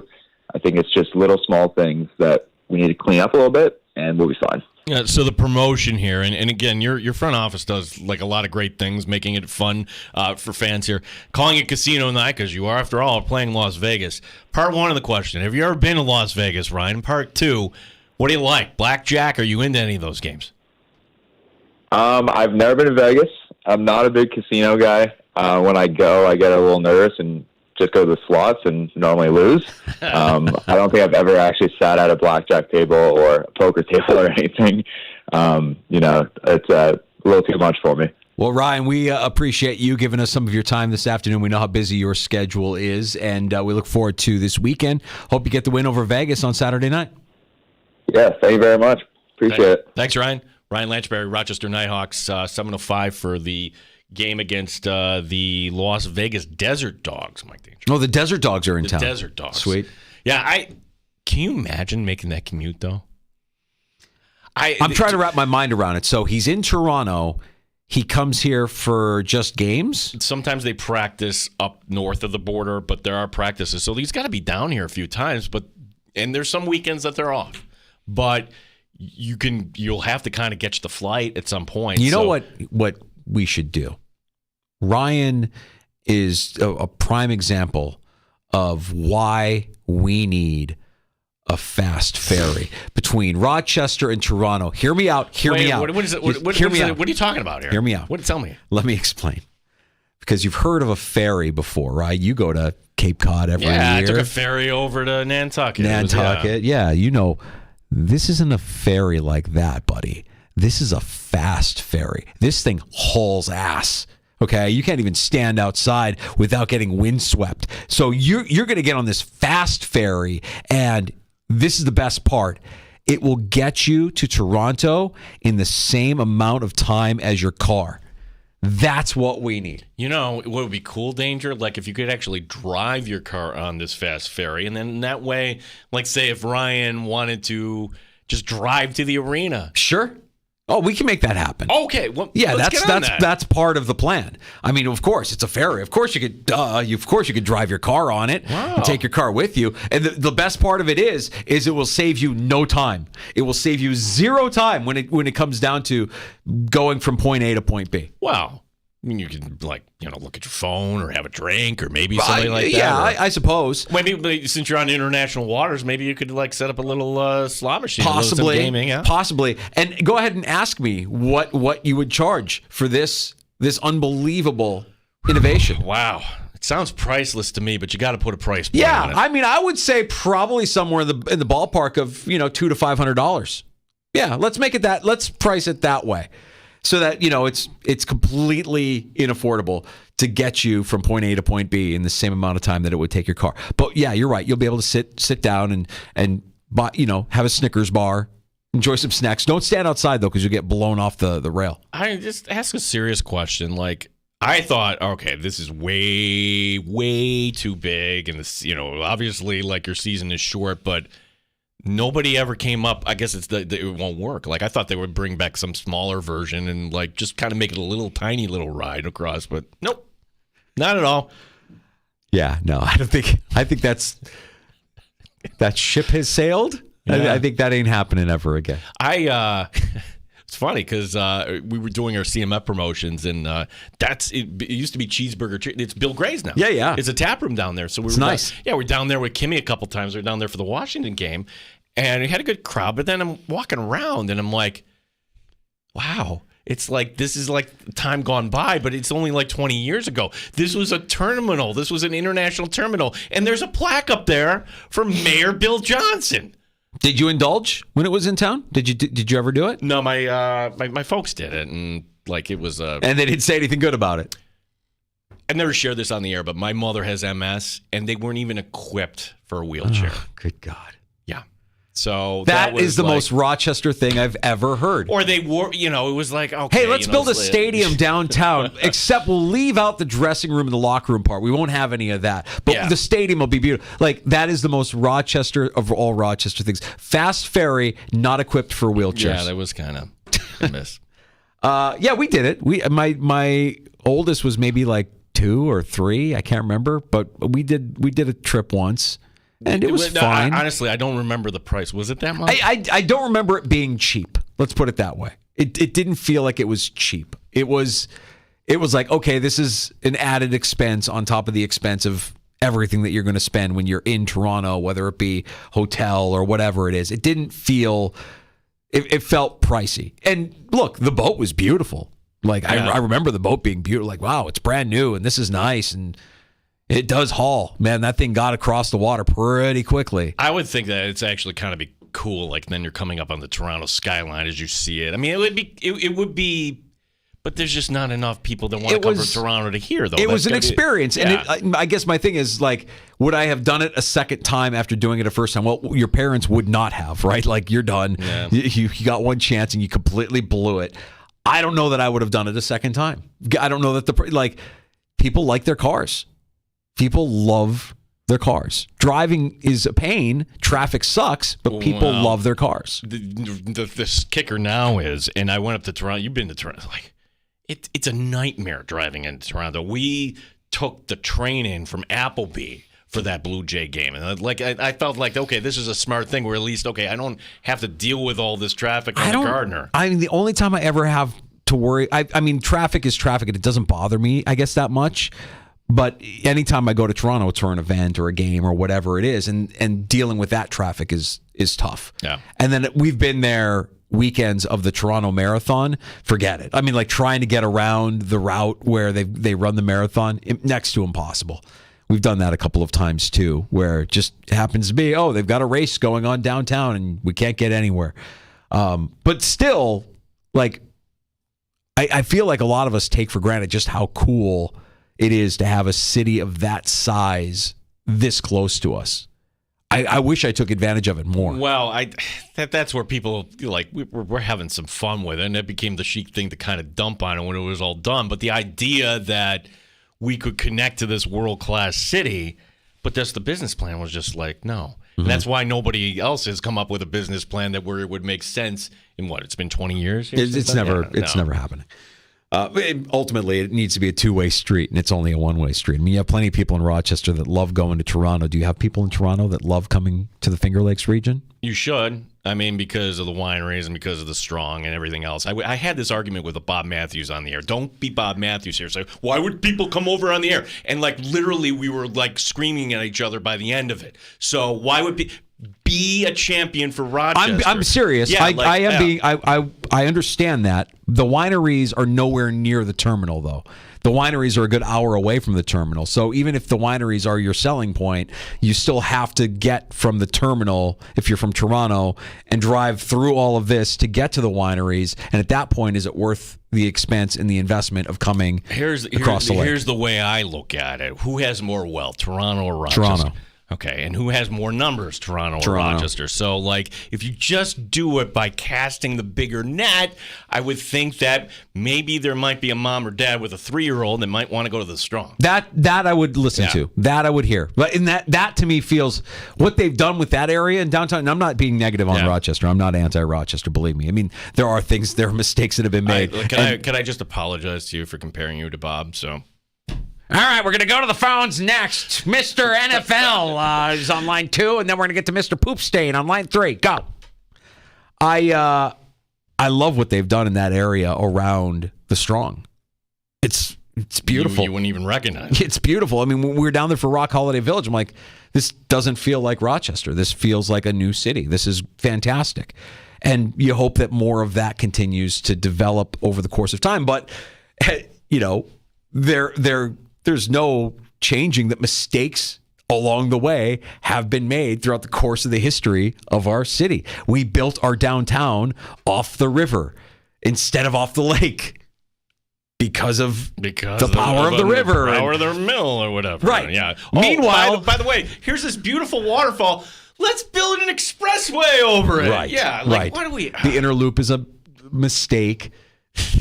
Building the downtown off of the river turned out, you know, like Chicago, Buffalo, Cleveland, all these towns that have thrived off of the lake instead of off of a river. Well, hey, look, it's our town. We love it. Mistakes have been made, but we're trying to correct those mistakes, and there are plenty of reasons to be enthusiastic. Even if you're from a bigger city like Toronto, if you came to Rochester, yeah, I think you'd like the Strong. You'd have a good time there, and there's more than that as well. But we have lots of breweries. A lot of breweries. Man, we take somebody from Toronto to Three Heads, and let's see how they like that.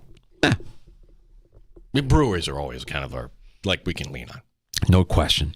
We'll get to some NFL headlines. We've got a new gig for Sean McDermott that starts next week. We can talk a little bit about that. Oh, yeah, and then the lead story today. Is it the lead story in the NFL?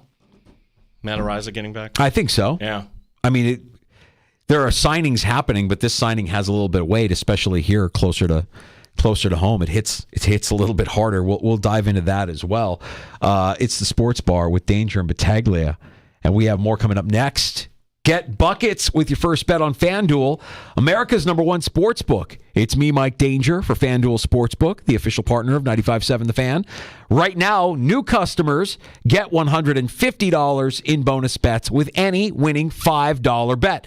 That's $150 if your bet wins. And you can bet on all your favorite NBA players and teams with quick bets, live same-game parlays, exclusive props, and more. I'm going to tail PJ's bet from yesterday and go with the Nets on the money line at even money. Also, the Knicks tonight in Philadelphia. I like that at even money as well tonight on FanDuel. Visit FanDuel.com/Mike to shoot your shot. FanDuel, official sportsbook partner of the NBA. 21 plus and physically present in New York. First online real money wager only. $10 first deposit required. Bonus issued is non-withdrawable bonus bets that expire 7 days after receipt. See terms at sportsbook.fanduel.com. For help with a gambling problem, call 1-877-8-HOPE-NY or text HOPE-NY 467-369. You're listening to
This is The Fan, Rochester.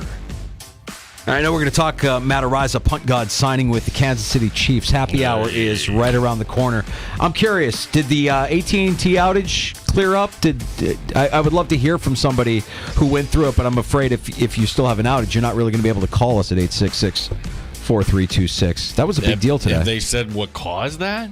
Yeah, I didn't really follow up on it. Yeah. I just was kind of like looking over my feed earlier today, and I guess that the NFLPA had a virtual seminar scheduled with agents in advance of the combine, and they had to scrap it because of the AT&T outage.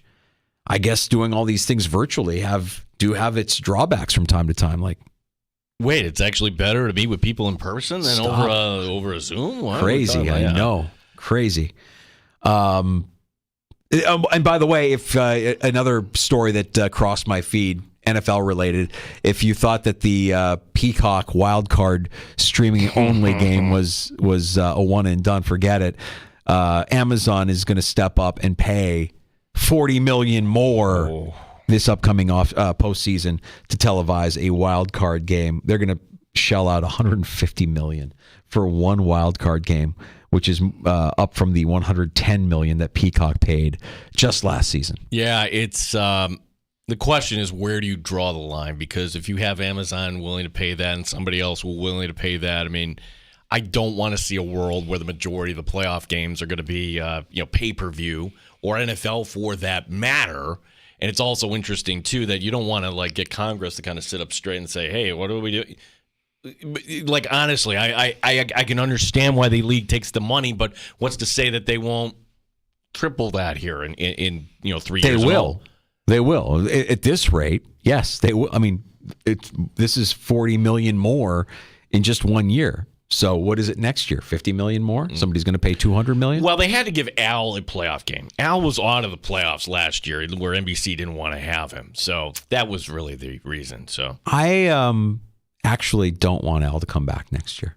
Oh, I think a lot of people share that sentiment. Yeah, I'm done. I love him, and I'm saying this on the anniversary of the miracle, the greatest call Yeah. of all time, and that's courtesy of the great Al Michaels. He is great, and he has been great. He is no longer great. He can call a game, and he can do it in his sleep, and it shows. I think it's time. I think it's time to step aside. That's where I'm at with Al at this point. Well, that's what the conclusion NBC had a few years ago. Well, actually, more than that, when they brought in Tirico and just kind of eased him in, and then yeah, and I understand why, for Amazon coming out of the gate, all right, you can bring in Al Michaels, that gives you some. I think cachet. Al is very self-aware. I think he recognizes at this point in his state. I mean, he's the first one to make fun of the lineup and make fun of the game as it's getting out of hand or as it's a bad Thursday night game. He's more than self-aware. And if they're willing to pay him the money, God bless him. But I think we can do better. If you're gonna pony up $150 million for the wild card game, you want that production to be flash. Let's make it great. Peacock gave us the commercial-free fourth quarter. Honestly, you're giving me more of what I really don't want, which is in-studio analysis and more Chris Sims. I'm good. Yeah, or Mike Tirico talking about how the numbers here are so great for okay. Also, by that point, the game was kind of decided. So yeah, you were logged off. Sean McDermott has a new gig. Yeah. He'll be joining the NFL's competition committee along with Rams head coach Sean McVay. I want to say Tomlin is the only other head coach that's on the committee. And then you've got some executives from around the league as well. What is the competition committee? We've heard it for years and years and years. I mean, this is the thing that Sean Payton, remember Sean Payton was a part of the competition committee the year that he got screwed by the officials and the pass interference call, and you tried a year of changing the rule for pass interference. Well, they review all of the competitive aspects of the game, everything that could potentially change, including rules and safety, officiating, technology. Hey, Sean, get them. I'm talking to either Sean, if you're listening. Yeah. The technology exists. Let's get the spot right. Yeah, the ball can have a chip in it, GPS. You can get the spot right every time. You don't have to. That part of the game doesn't need to be decided by an official. Well, Sean McDermott, as far as challenges. He's one of the worst in the league. So by knowing this, and he has this influence, because we talked about this for a long time, like, could you actually expand replay to challenge anything? Like they do this in the CFL, challenge the spot, challenge a penalty. Was that a hold or not? Like, I'd be curious. Maybe that's a question McDermott's going to get asked. Like, what are you looking to change here on this committee? At some point, that might be brought up. But for now, the most pressing issues that are expected to be discussed next week at the Combine, kickoffs and maybe a ban on hip drop tackles. Those are the tackles it's the tackle that Mark Andrews injury. I don't know if you can get rid of hip drop tackles. It feels like a tough one to get rid of. I mean, it looks like a tackle, but you're putting the weight of your body on by pulling them down from the hip. I don't know. So that's, I mean, I guess good for Sean McDermott that he's kind of held in this regard. And if you're Sean McDermott, you've been a coach as long as you have now. These are some of the additional responsibilities that the league kind of nudges you towards. We'll see. We'll see how this all shakes out. So another thing from McDermott, and we talked about this earlier, like when he's going to talk Monday, do we expect him to get up to the podium and say, yes, our defensive play caller is going to be Bobby Babbage? My anticipation is he'll just kind of fog it for right now. He's not going to tell. There was one head coach in the NFL today that kind of already made that decision be known. Yeah, Matt Eberflus in Chicago met with the media today. And while Eric Washington, former Bills defensive line coach, might be the new defensive coordinator in Chicago, it will be Eberflus calling defensive plays next season. He made that clear today at the press conference. Bold to make it. What do you mean? You're not going to leave us hanging in suspense? You're not going to kind of cloud our judgment? I guess maybe in that situation where you're trying to gain trust and you're Matt Eberflus and your job is hanging by a thread. There you go. Yeah. Like you and I and a lot of people believe that Sean McDermott is not in any danger regardless whatever happens this year. So that's why Sean McDermott can kind of play this as we kind of go along. We don't need to talk about who's calling the plays. If you're Matt Eberflus, you need to be like, I am the man. Yeah. If Sean McDermott's strategy was on defense, we're going to throw some S against the wall and hope that sticks, we would all have a problem with that. If he said that, we wouldn't have a problem with it because we know that he's not being truthful. We know that he does have a plan. He's not just throwing S against the wall hoping it sticks. No coach is doing that. At least, well, maybe Rex Ryan. But other than Rex Ryan, no coach is going into a season just saying, let's just try some things. Let's experiment. Not really. Did they hire? They didn't hire a coordinator in San Francisco yet. Not that I've seen. Come on, Rex. It's not going to be Rex. Come on, Rex. Let's get to happy hour. We have time for your calls. You can join us at 866-432-6585, 866-4FAN. Gino will mention it in his sports update. The punt god has a new home. The New England, as I call it. And when you hear about Matt Araiza in Kansas City, if you're like me, you might get a little upset. I'm kind of pissed off that the punt god is with the team that the Bills need to get over on in order to reach their ultimate goal. We'll discuss, and we look forward to talking with you at 866-4FAN. You're listening to the Sports Bar.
HD2 and W239BF Rochester. The sports leader. 95.7 FM and AM 950. The Fan, Rochester.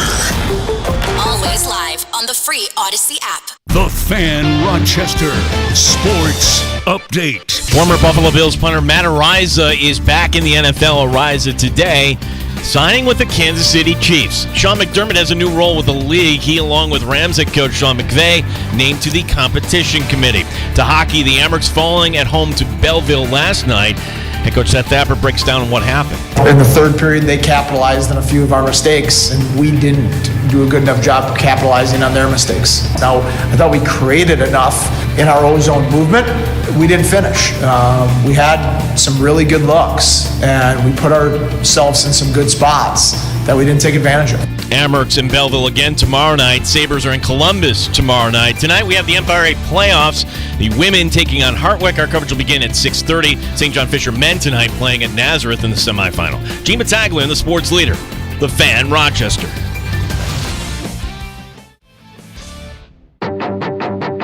The Sports Bar with Danger and Battaglia. Dante DiVincenzo. That's the guy. Count Hesco. I am Count Hesco. Don Arenado. Mike Danger. The Baltimore accent bracket. Gene Battaglia. I keep telling you, I'm improved. I am not going to be getting carried away and like I have. I am just going to stay down, be humble, and watch my team this year. Good. All right, I look forward to that. The Mets say that Kodai Senga has a moderate shoulder sprain. No!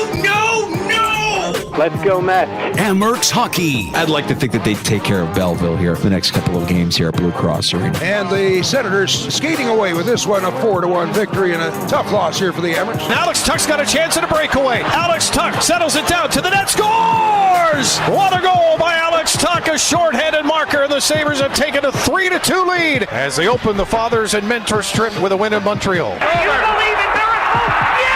The Miracle on Ice, 44 years ago. 95.7 FM and AM 950 The Fan, Rochester. Welcome to the Sports Bar. Happy anniversary, Al Michaels. Now step away. It's time. It's time to step down. We welcome you into Happy Hour. You can join us at 866-4FAN, 585-866-4326. We appreciate you making us part of your afternoon routine. If you're driving home, listening along at 95.7 FM or AM 950, keep in mind we sound our best in the free-to-download Odyssey app. That's AUDACY. And if you're stationary and you're checking us out on the stream at The Fan Rochester on YouTube or on Twitch, don't forget to like and subscribe. Follow along there as well. And we're happy to engage with you on Elon's Twitter. That's X. At The Fan Rochester. So one part of the story here with Matt Araiza, and again, it's December, it's a busy time of year. We might have missed this. The civil lawsuit was dropped. So once that was dropped, Danger, then, because you don't want, if you're any team, kind of going through that, and is there going to be a trial? What will they find out? This is bad publicity. Everything is in the clear for Matt Araiza. And I think everybody here would say, look, the guy is innocent. He deserves another chance. Why would you say he wouldn't deserve another chance? I think, though, where he went today, though, it's working out great. I mean, if you have a chance to join the Super Bowl champions, a team that is going to try for a three-peat, congratulations to the newest Kansas City Chief, Matt Araiza. Stings. It hurts. I don't like it. It stings.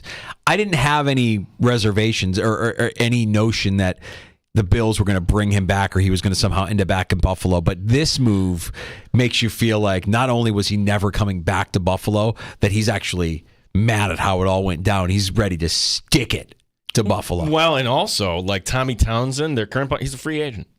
So for the Chiefs, you save money. I'm sure that you're not paying Araiza anything more than the minimum. Here you go. And they'll bring in another punter, I'm sure. He's still only 23 years old, Danger. Yeah. And the little bit that we saw, he was pretty good. Pretty good. I remember that preseason, a lot of people were pretty excited about the punt god being a part of the Super Bowl favorite Buffalo Bills.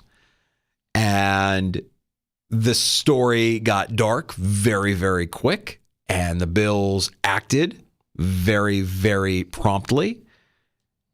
And as, through the course of time, Everybody's judgment turned out to be, well, and the court of public opinion was wrong. Let's just put it that way. Right. Like the lesson here, as it always is let the authorities do their job. And where you and I and everybody from the Bills, we want a quick resolution on Von Miller because there's a cap implication there.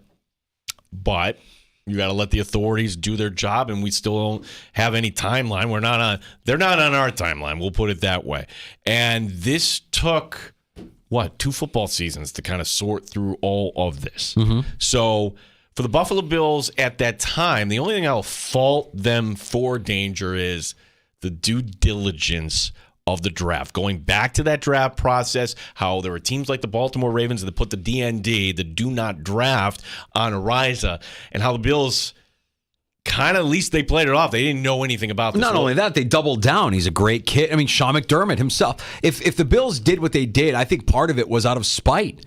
Like, we believed in you. We said great things about you. We were excited about you. We maybe we did or didn't know about what was going on, but whatever it is, we took a chance on a punter. We drafted a punter. We invested draft capital. These draft picks are important to any organization, and we used one on you, a punter.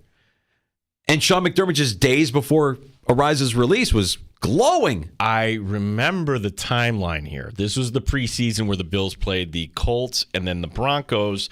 And the first Colts preseason game, he has that moonshot. And there were people going in the team store. He hadn't even made the team. Yeah. And people are looking for his jersey. So you have this kind of character on a team full of characters, on a Super Bowl favorite. I mean, the optimism will be at... We would be lucky to get to that peak optimism once again here in Buffalo, entering a season like this is our year. What happened last year is done. We are going to win the Super Bowl. And then the story comes out of nowhere, and it's... I think the Bills felt wrong. It's like, it's not that Matt Ariza didn't lie, but he didn't disclose this. So there's a line there, and I could see why the Bills, all right, you know what? You're a punter. Yeah, we move on here. Except, I mean, everything that was alleged was terrible. And you heard it, and when the Bills released him, I know a lot of people are like, well, that's what they had to do. Listen, look at how terrible this is. But they were just allegations at the time. And you moved very swiftly to move on from Matt Ariza. In fact, you had a preseason game the night that this all happened in Carolina. You made him inactive and you got rid of him. They didn't have a punter. Yeah, they were down to one punter. Sam Martin hadn't even joined the team yet. So you have Matt Barkley punting that night. Yeah, and so you can, if you're an NFL team, move as quickly as you want to move on a player. But they didn't move as swiftly with the Von Miller allegations last season. They're letting that play out. Well, they don't have a choice there. The difference is you cut Matt Ariza, there's no cap implications. It was literally impossible to cut Von Miller. It was. Now, they made him inactive for a game, but I think that was more performance-based. Now, could the Bills have pressured the league, appealed to the league, like, look, let's just kind of figure this out? And we've seen the Bills, not only with Von Miller, but in this regime, I'll go back to LaShawn McCoy. There's just a very unsavory situation one off season, and they came right back. Day one, they addressed it, and you wouldn't even know anything was going on. That's right. Yeah, I mean, there's certainly a playbook to handle all of these different situations, and my guess is that Matt Ariza got caught up in a situation where, when it was all said and done, they just said, you know what, punter, just move on. However, and this is the part that I'm not looking forward to. Yes, he's a punter, and yes, you can find punters. But you can't find punters that punt the way we saw him punt that preseason. And that's an advantage. That's a competitive advantage that now the Chiefs are in possession of. Their special teams unit helped them win that Super Bowl against the Niners, and it just got better. So you call them the New England? New England, yeah. I co-sign. That is... They are the team now they're going to get the cast-offs, the guys that you think, no, there's no way. Andy Reid's been through it all. He's seen it all. He's done it all. There isn't an image he can't rehabilitate. There isn't a player he can't make better just by being a part of that team. And I get the feeling that when the Bills and the Chiefs play each other next season, that at some point Matt Ariza is going to... He's going to exact his revenge. Matt Ariza will get will get his justice over the Buffalo Bills. Well, it's in Buffalo. Mm-hmm. Chiefs actually come to Buffalo in the regular season for all these years, like bring him here, and then finally happened, and that didn't work. And did not work. Right, that's got to be like a week 5, prime time television, like the October sweeps, right? Like that's got to be like right in the middle of that, right? That's a Sunday night game, Kansas City and Buffalo. Yeah, I think so. And Ariza will be a story that night. The team that cut him versus the team that is rehabilitating him, and he will be impactful. Special teams is something that I joke, why do we even have it? Why do we even need kickers? We don't need any of it. Kickers can go. We don't need that in the game. Nobody returns kickoffs anymore. Why do we even have it? But when you have somebody that is that skilled at punting, if you have Justin Tucker as your field goal kicker, you have an advantage. If you have Matt Ariza as your punter, you have an advantage. You have a positional advantage. You have, a special teams advantage. And I'm just mad. I'm angry. I'm angry at how it all went down, and I'm angry that he's with the Chiefs. He could have gone anywhere. He's with the Chiefs. Damn it. That's the part. Like if he ends up in Tampa Bay, are we really upset Not about really. this? If he ends up with the New England Patriots, are we upset? No. It's the fact that it's that team. That team that has everything we want. Yeah. Yeah, I don't like it. I don't like it one bit. I hope it's a nothing burger. And it might be a nothing burger. I hope it is. But I have a feeling it isn't. I have a feeling Matt Ariza is going to have his day. He is going to have his day, and he's going to be punting with fury. He's got that chip on his shoulder to prove to everybody just how wrong they actually were about him, including the Buffalo Bills. I just wish they would have handled it all differently. Looking back with hindsight, in the benefit of hindsight. Danger, I would say this. They didn't handle it wrong. I don't think they did anything wrong. Like the Duke lacrosse case, whoa, that's wrong. And we have other instances like in life where people are wrongfully accused. And this was hey, you know what? You go need to take care of what you need to take. He wasn't going to play with the Buffalo Bills regardless in 2021, whether the Bills put him on the exempt list or whether he was cut.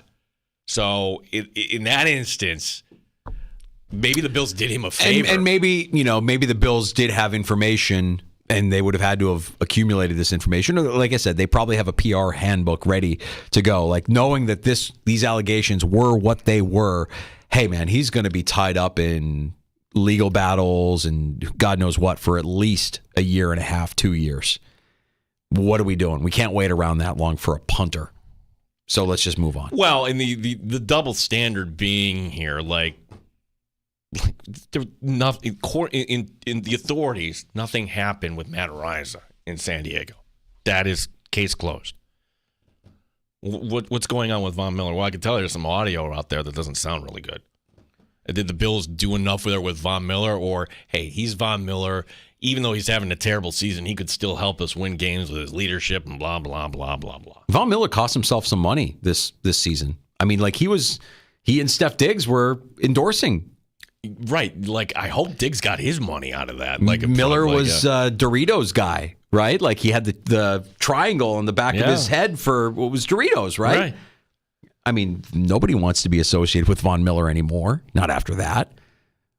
And the Bills are stuck. Can't do anything about it. It is a bit of a double standard. I get it. I just wish the rush to judgment wouldn't be so... It wouldn't be as much of a rush. We rush to judge so quickly. When you hear how bad some of these allegations are, whether you're talking about the Miller story or the Ariza story, you have to kind of step back and ask yourself, all right, these are really, really bad. How much of this is actually true? How much of this is, and that's what takes patience. That's what you have to just kind of sit back and wait and say. And in the case of the Von Miller story, like these are really, really horrible allegations. One was his girlfriend that kind of stepped up and said, no, none of it is true. Okay, well, what is it? Because just a few minutes ago, you were saying all these horrible things happened and now none of it's true? What's going on here? We're questioning all of that, but we'll never really know.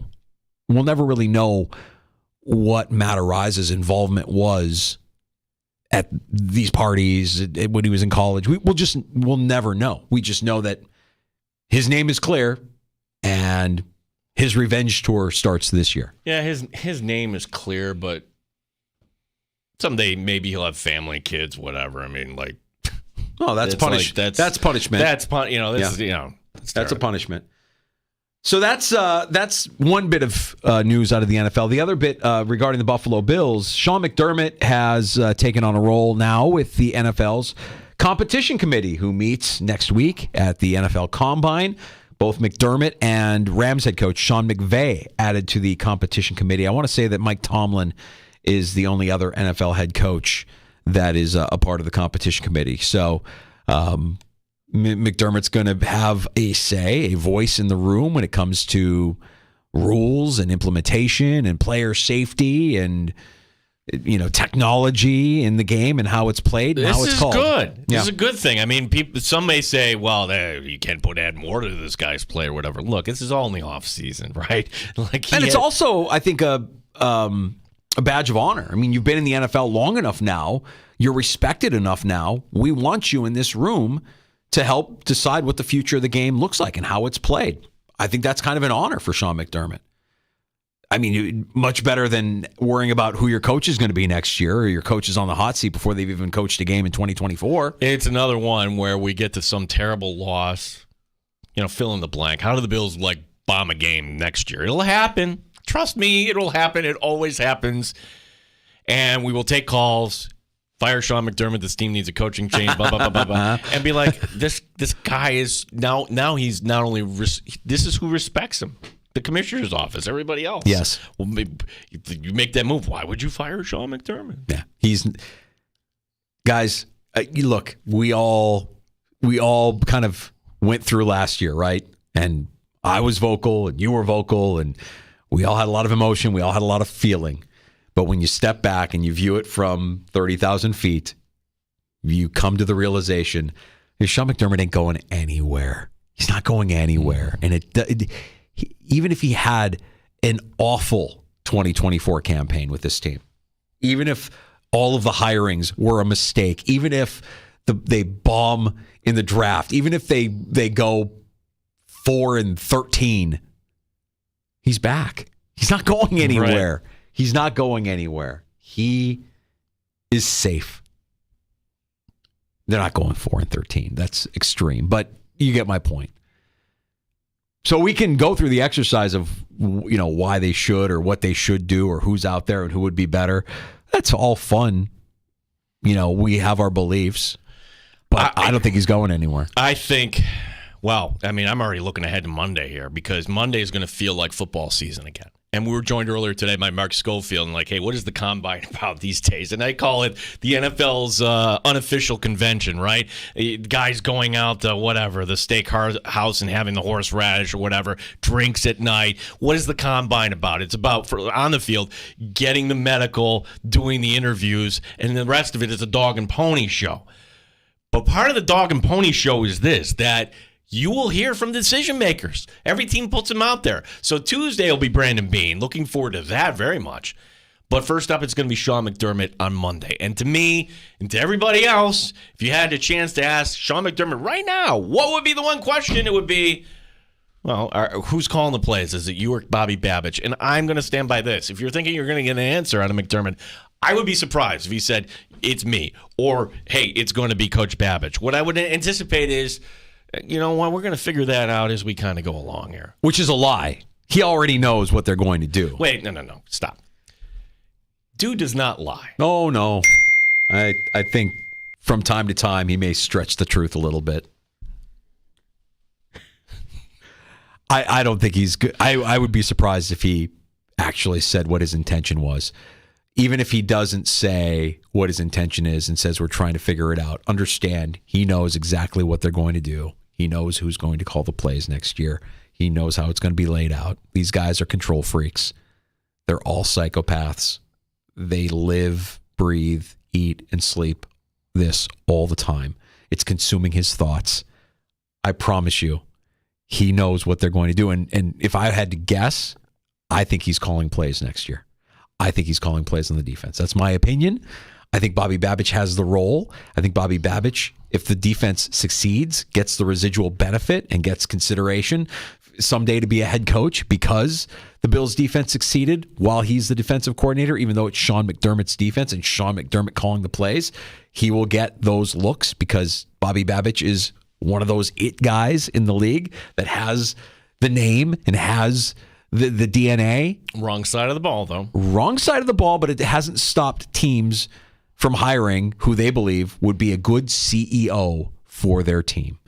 Meaning it goes beyond just being the head coach. You have to have all of it. I'm glad you bring this up because if you want to develop your men on your staff, men and women, you have to give them responsibility.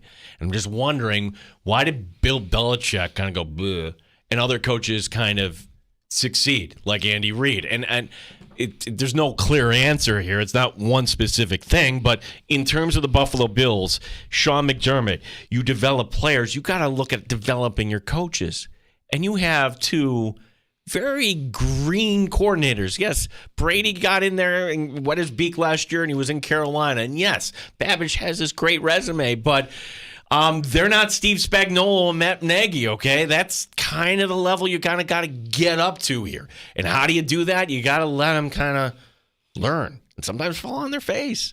Like, what if the Bills come up with a bad game plan? Okay, it doesn't mean that Bobby Babich is a bad coordinator. You just learn from it and you improve. So everybody learns in their own way. That's, I guess, what's challenging about being that in that role that McDermott is in. You have to know, how does Bobby Babich learn? Does he learn by being hands-on? Does he learn by observing? Does he learn by, just reps or repetition and training and sitting in? Or is he the kind of guy that you only learns by making those mistakes?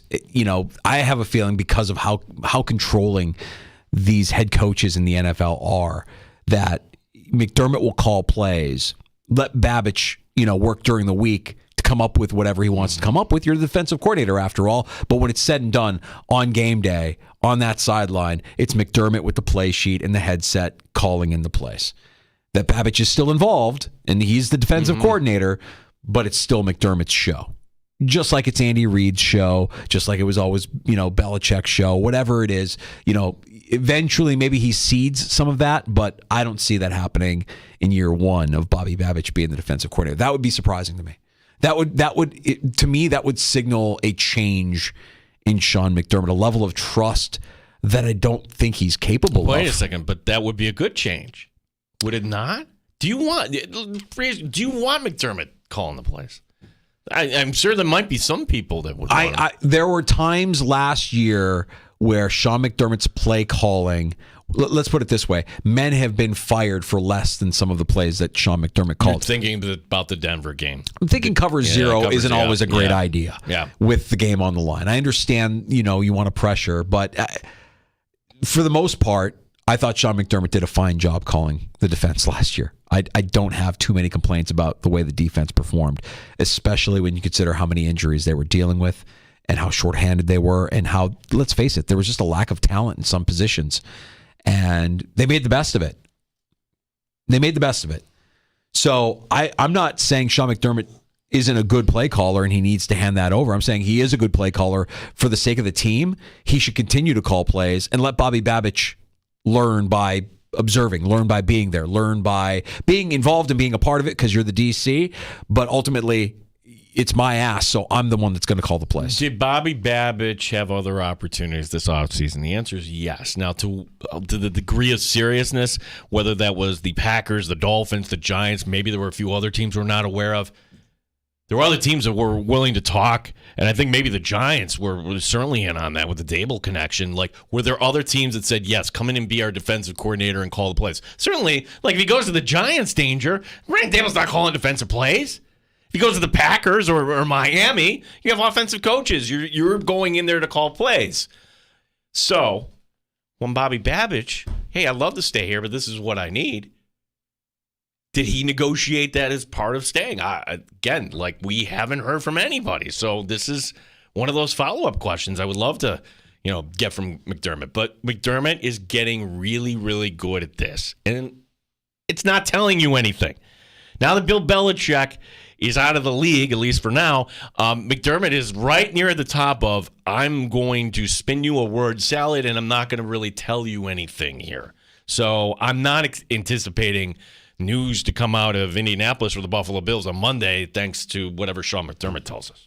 Yeah, I was trying to figure out if Eric Washington got any looks from other teams, and I don't think he did, now that I think about it. I'm trying to remember if any team other than the Bears requested to interview Eric Washington. Which was interesting that he left first, because there was one day where McDermott went to go watch his kid play baseball, and it was Eric Washington who ran practice. When you were talking about the defense on a Monday, the Zoom call was Eric Washington. That was kind of the guy they were putting on the track that if you were ever going to have another defensive coordinator, and he was just like, yeah, you know what, I'm got this opportunity in Chicago, and you can't fault him for leaving. But I was a little surprised that he's not calling the plays. It's going to be Eberflus. That's right, and that's why I brought it up, because I wonder if that's a part of it. If you're Eric Washington, you go to Chicago thinking, this is my chance. I can call plays. I never got the chance to do it with McDermott, but you're not going to get that chance with Eberflus either. Eberflus is going to call plays, but at least you have the title now. Yeah, and again, I think that with that title, there's a residual benefit to just having the title. It's not your defense if you're Eric Washington. It's not your defense if you're Bobby Babich, but you can own that success. You can parlay that success to a greater role within the organization, or more responsibility, or a greater role somewhere else. There's also part of this, too, where I want my head coach, you got a big decision, I want him conferring. Like with Joe Brady. Hey, it's 3rd and 4. What do we want to do here? Like, you want to be talking about situational football and everything else. And for McDermott, like, the buck stops there. I want him in some instances say, hey, you know what? Let's kind of keep the ball on the ground here, or do whatever it is. He has that ability to override whatever it is on offense, and he has that ability to override everything. So where it could be actually Babich kind of calling the plays, McDermott always has that in his back pocket. Yeah.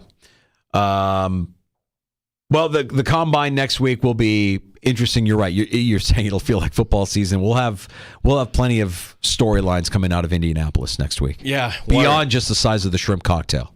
Yes. Boy, I love seeing the baseball on the monitor. We have our first spring training game. Yeah. 14-1, the Dodgers up on the Padres. I think that's it. You see everything you need to know from the Dodgers. They're going to win the World Series. 14 runs, first day of spring training. I think they had 8 in the first inning. Yes, yeah. That's a great way to start spring training. Let's give up 8 in the first inning. My God. We got to get to a round of shots next. Jim. Yeah, so we do have some hockey to get to. This story about, we didn't get to this in NFL Labs, Adrian Peterson. Is he actually bankrupt? Broke? It certainly seems like there's people after him here. What? Yeah. Retired NFL player doesn't manage his money properly? What? If you had to say who are the cheapest teams in baseball, well, 2 of them actually spent money in free agency today. We'll tell you that. Yeah. And again, I'm not looking forward to this Mets season. More bad news for the Mets. Oh, boy. It's all right. You're not looking forward to it, or you're just taking it in stride? Yesterday, you were taking it in stride. Now you're not looking forward to it. Now I'm worried about you.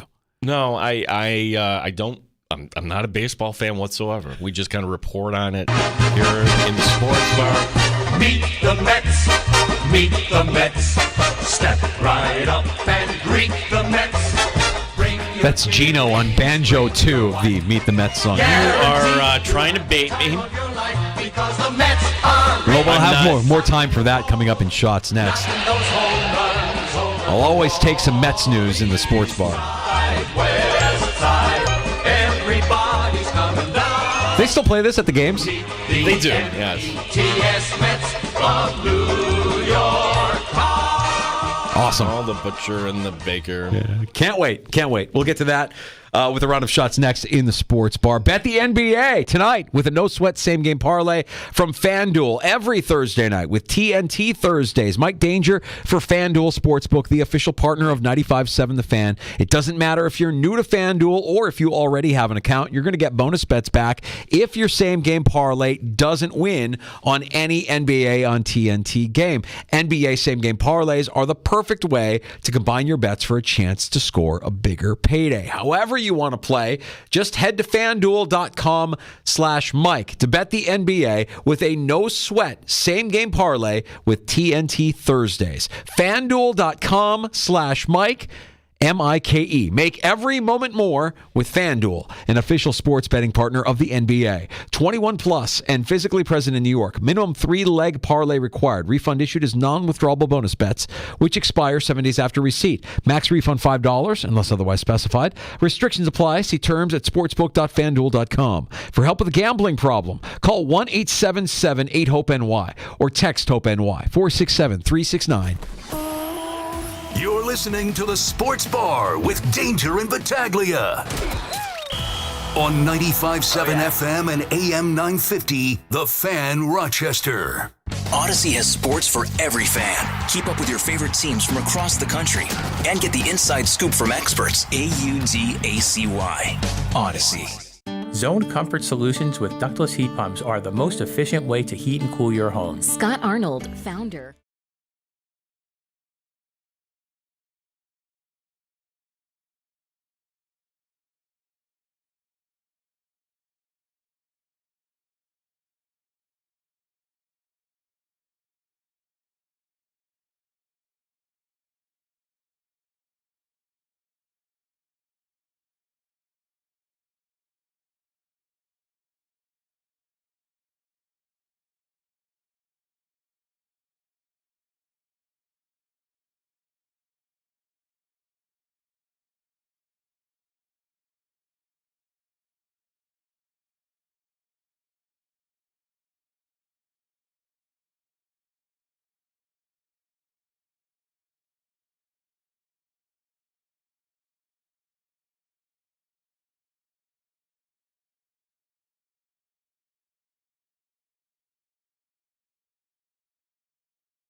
Update. Former Buffalo Bills punter Matt Araiza is back in the National Football League. Araiza today signing with the Kansas City Chiefs. Sean McDermott getting a new role with the NFL, along with Rams head coach Sean McVay, both named to the competition committee. Chris Brown offering his thoughts. Those jobs are appointed by Commissioner Roger Goodell, so those two will have their first meetings on that committee at the NFL Combine next week. So kind of cool to see some Bills representation there, and I think it's also pretty reflective of the respect that Coach McDermott has garnered around the league in his 7 years as head coach of the Bills. Amherst falling at home last night to Belleville. Same two teams tomorrow night at the BCA. Sabres going to win up in Montreal.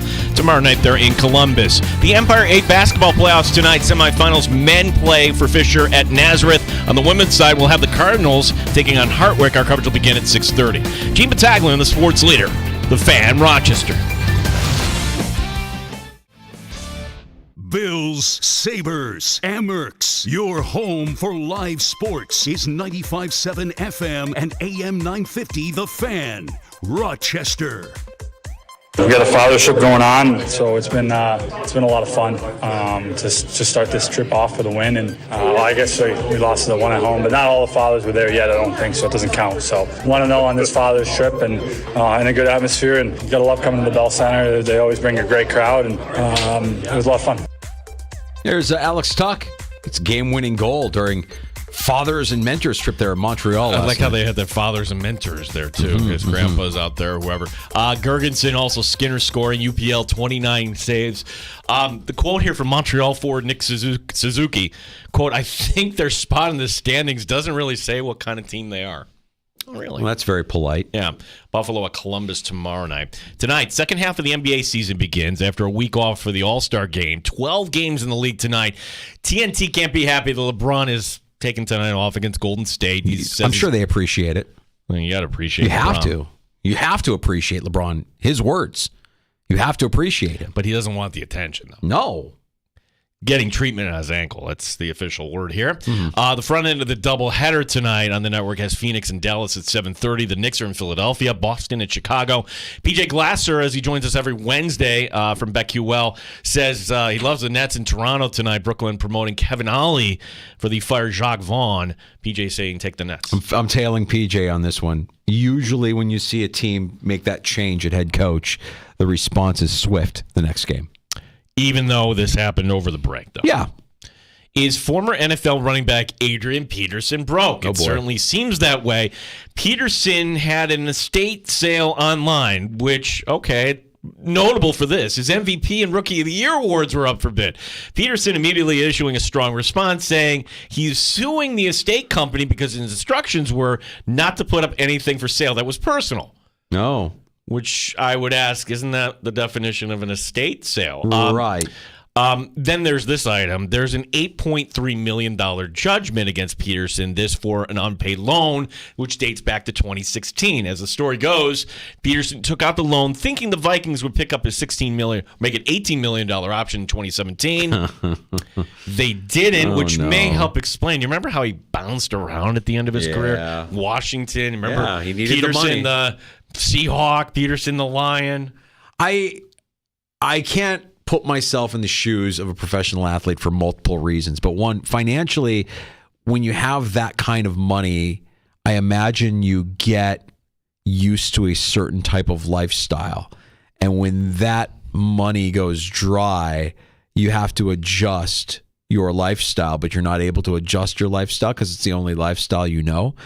You've become an alien. Well, you also don't see the end. You think that you're 25 and this will go on, and all of a sudden, bam, what do you mean I'm not picking up my option here? Let's keep an eye on Adrian Peterson. I'm worried about him. Yeah. I'm worried about him because that's a bitter pill to swallow, man. You were the top of your craft. MVP, unbelievable player.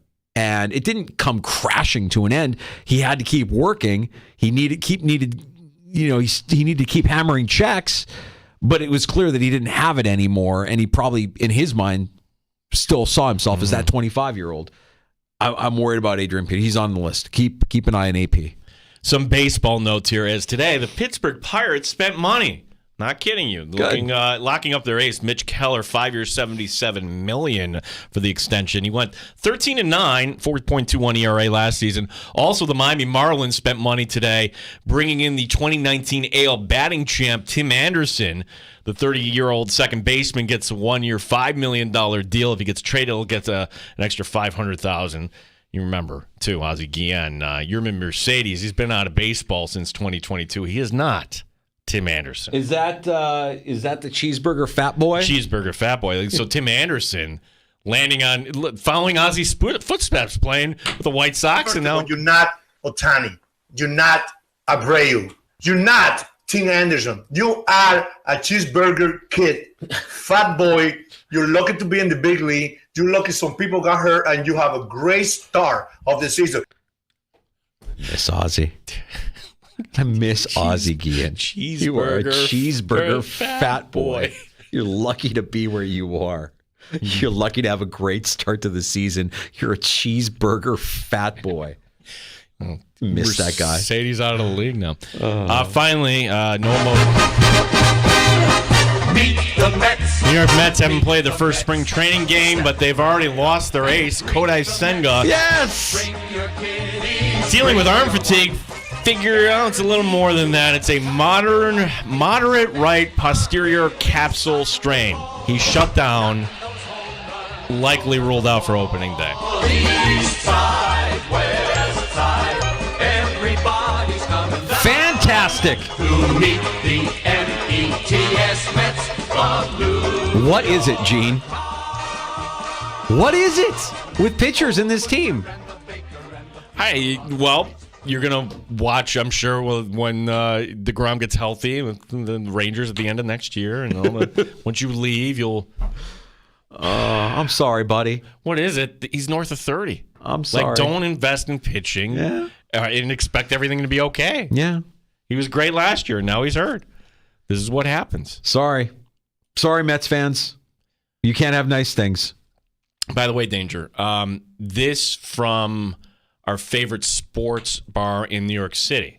Because you asked me yesterday, when was the time I'm going down for my baseball draft? Your fantasy baseball draft every year. You get together with all your Fordham buddies, and you guys rock out. Yep, on the Saturday of Final Four weekend. Just an absolute blast hanging out with Gene and his college buddies. Nerd! Listen, I'm in a sports bar all day. We're in a rotisserie league. We're going to be voting, and we're going to be drafting our players. We get together every year. This is our annual tradition. You got Worm and me, Eugene, and Worm, and who's the other guy that's at the draft? Big Daddy. Big Daddy, and we're all going to go to New York City, and we're going to draft our rotisserie league. Okay, it's not like that at all. Number one, I know. I'm just teasing. Yeah, and number two, like this is the what I got back from Blondie's. Wait, what's the name of the place? Blondie's. Hey, everybody, welcome to Blondie's. We welcome in drafting the Rotisserie League for the 18th consecutive year. Eugene and his friends. Don't forget to say hi to Jade on stage 3. Jade, stage 3. Okay, so one of the guys in the league was listening yesterday, Ed. Brings this up to one of the owners at Blondie's. Oh, no. Okay? Here's the response I get today. And this is directed at you. We will do a short video that day to show Danger and dispel his belief that our venue is a high-end strip club. Have a good day. High-end? I didn't say it was a high-end strip club. I said it's the lowest of low. I'm not expecting you guys to go to a high-end strip club. What are you talking about? High-end? Yeah, okay. Send me that video. Here's the thing that makes me nervous. I don't want to piss... If Blondie is a dude... No. Oh. No. So if like Blondie is like a dude, if you're a guy and your name is Blondie, your nickname is Blondie, you're tough as nails. Blondie's going to break my legs for talking ill of his establishment. No, Jill will break your legs. Jill will break my legs, probably. Yeah, I was talking with Jill last year, and she came up in the 70s and 80s and said, I want to own my own business. And I just asked her, like, my gosh, what was it like harassment? Honey, you don't know what harassment was. I'm like, okay. Yeah. So, well, look, I'm sure Jill has a great establishment, and I hope she doesn't take offense that I have a little bit of fun poking fun at you and your Fordham friends who draft in their rotisserie league every year at the same place that happens to be called Blondie's, which to me sounds like it just that's where my mind goes. Well, we're going to draft at Blondie's. Like, okay, well, when is Peaches coming over to the stage? I don't need the executive producer between round 3 and 4. What if Danger's right? What if that place really is? All right, we got to take a quick break. Screw it. We're going to take a quick break. We're going to sign off. Let's tell you about what we got coming up tomorrow. Tomorrow in the sports bar, Mike Waters, the Syracuse Post-Standard. Why tomorrow? Well, because Saturday is a big day for the Orange. Well, when you do the Jim I'm going to be honored, and I'm going to be on the court, and somebody's going to mistake me for Bernie Sanders, and they're going to talk about how great I was when I was here, and hopefully the team can get a win against Notre Dame because at least 10 teams from the ACC should be playing in the tournament. Just kind of ramble on when I'm up there in front of everybody with Mike Waters, Syracuse Post-Standard, joining us tomorrow. That's tomorrow at 3:25. If you missed Mark Schofield from SB Nation, you can check that out in the free-to-download Odyssey app. All of our guest appearances listed for you wherever you get your podcast. Just search out the Sports Bar, and don't forget to like and subscribe our YouTube channel at The Fan Rochester, streaming on Twitch as well. JR Sport Brief? No, we have St. John Fisher basketball on the way next. 6:30. 6:30 for Fisher basketball? So JR for about a half hour, tip time at 6:30. Fair enough. We'll get to that next here on The Fan Rochester. Odyssey has sports for every fan.